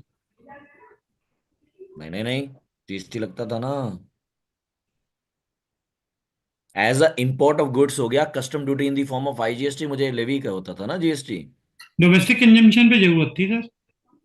हाँ, अगर एक्सपोर्ट पे करता हूं तो नहीं थी, वो एक्सपोर्ट ड्यूटी रिफंड बैक हो जाती थी। जी जी, डोमेस्टिक कंजम्पशन पे था। अब इन्होंने क्या कर दिया कि पैरेलली इस प्रोविजन को इंटरनेशनल प्रैक्टिसेस के साथ मैच करने की कोशिश की जा रही है, कि एसईजेड से एसईजेड, एसईजेड से DTA, SEZ FTWZ to DTA, जितनी भी ट्रांजैक्शंस होंगी, neither treated as a supply of goods not treated as a supply of services. हम शेड्यूल 3 का इसको हम पार्ट बनाते हैं, पैराग्राफ 8 न्यू क्लॉज AA हम इसके अंदर इंसर्ट कर रहे हैं शेड्यूल 3 के अंदर। रिट्रोस्पेक्टिवली अमेंडमेंट लेकर के आ रहे हैं 1 जुलाई 2017 से, कि ये भी जितने भी ट्रांजिशन होंगी, जैसे कि मैं यहाँ पे दिखाता हूँ,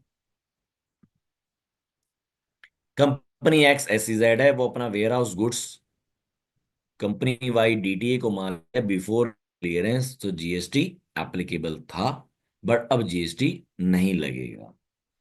अबाउट हेल्थ केयर, मैंने कुछ केस स्टडी लिखे हैं ताकि आप इसको रीड कर पाओ, ताकि आपके रेफरेंस इसका मिल जाए।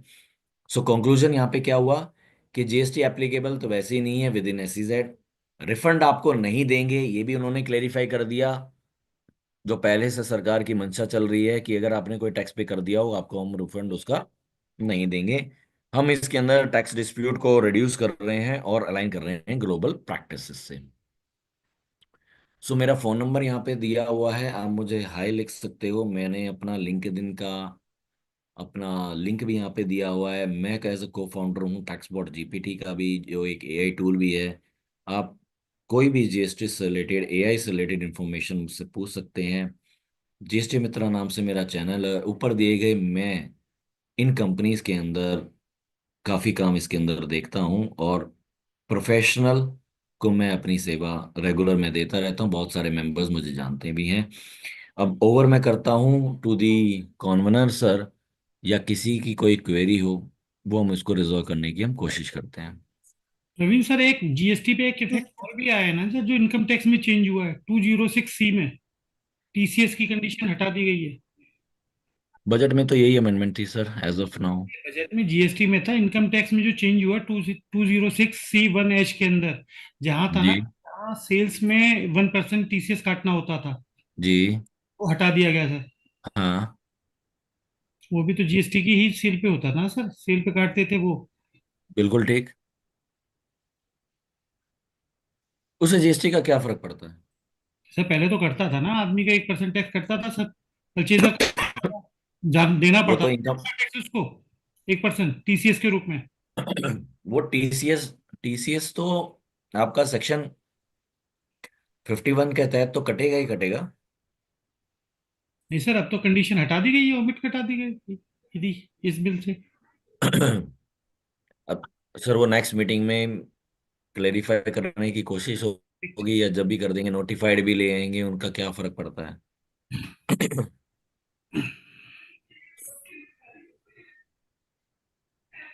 पीपीटी में शेयर कर दूंगा सर। ठीक सर, थैंक यू। पृथ्वी एसोल सर। जी सर बताएं please.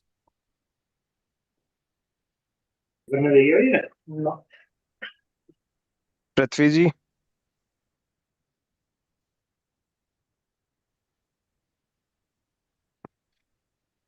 Sanjay sir.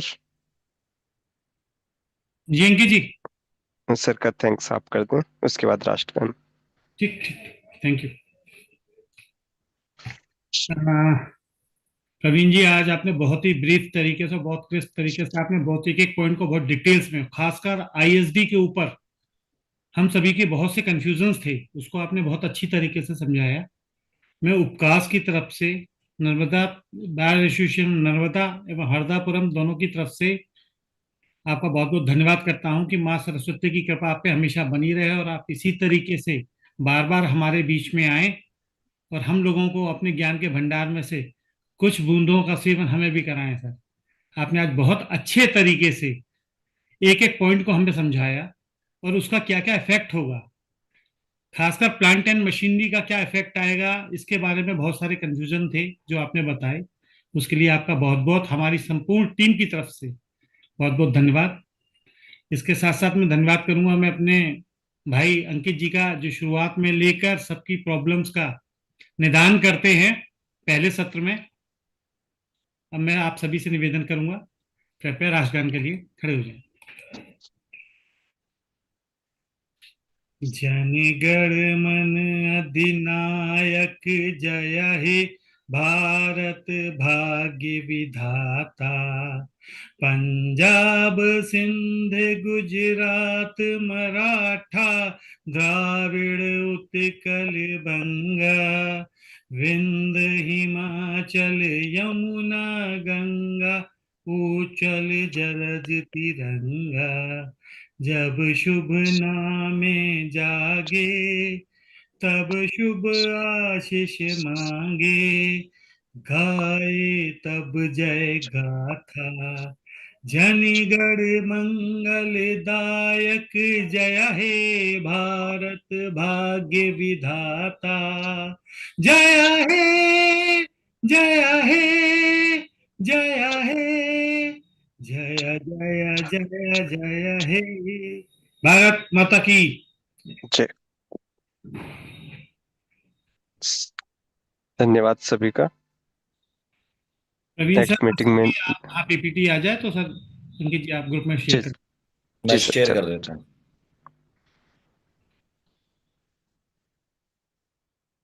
Thank you sir. ठीक है, बहुत बहुत गुड धन्यवाद। नाइट।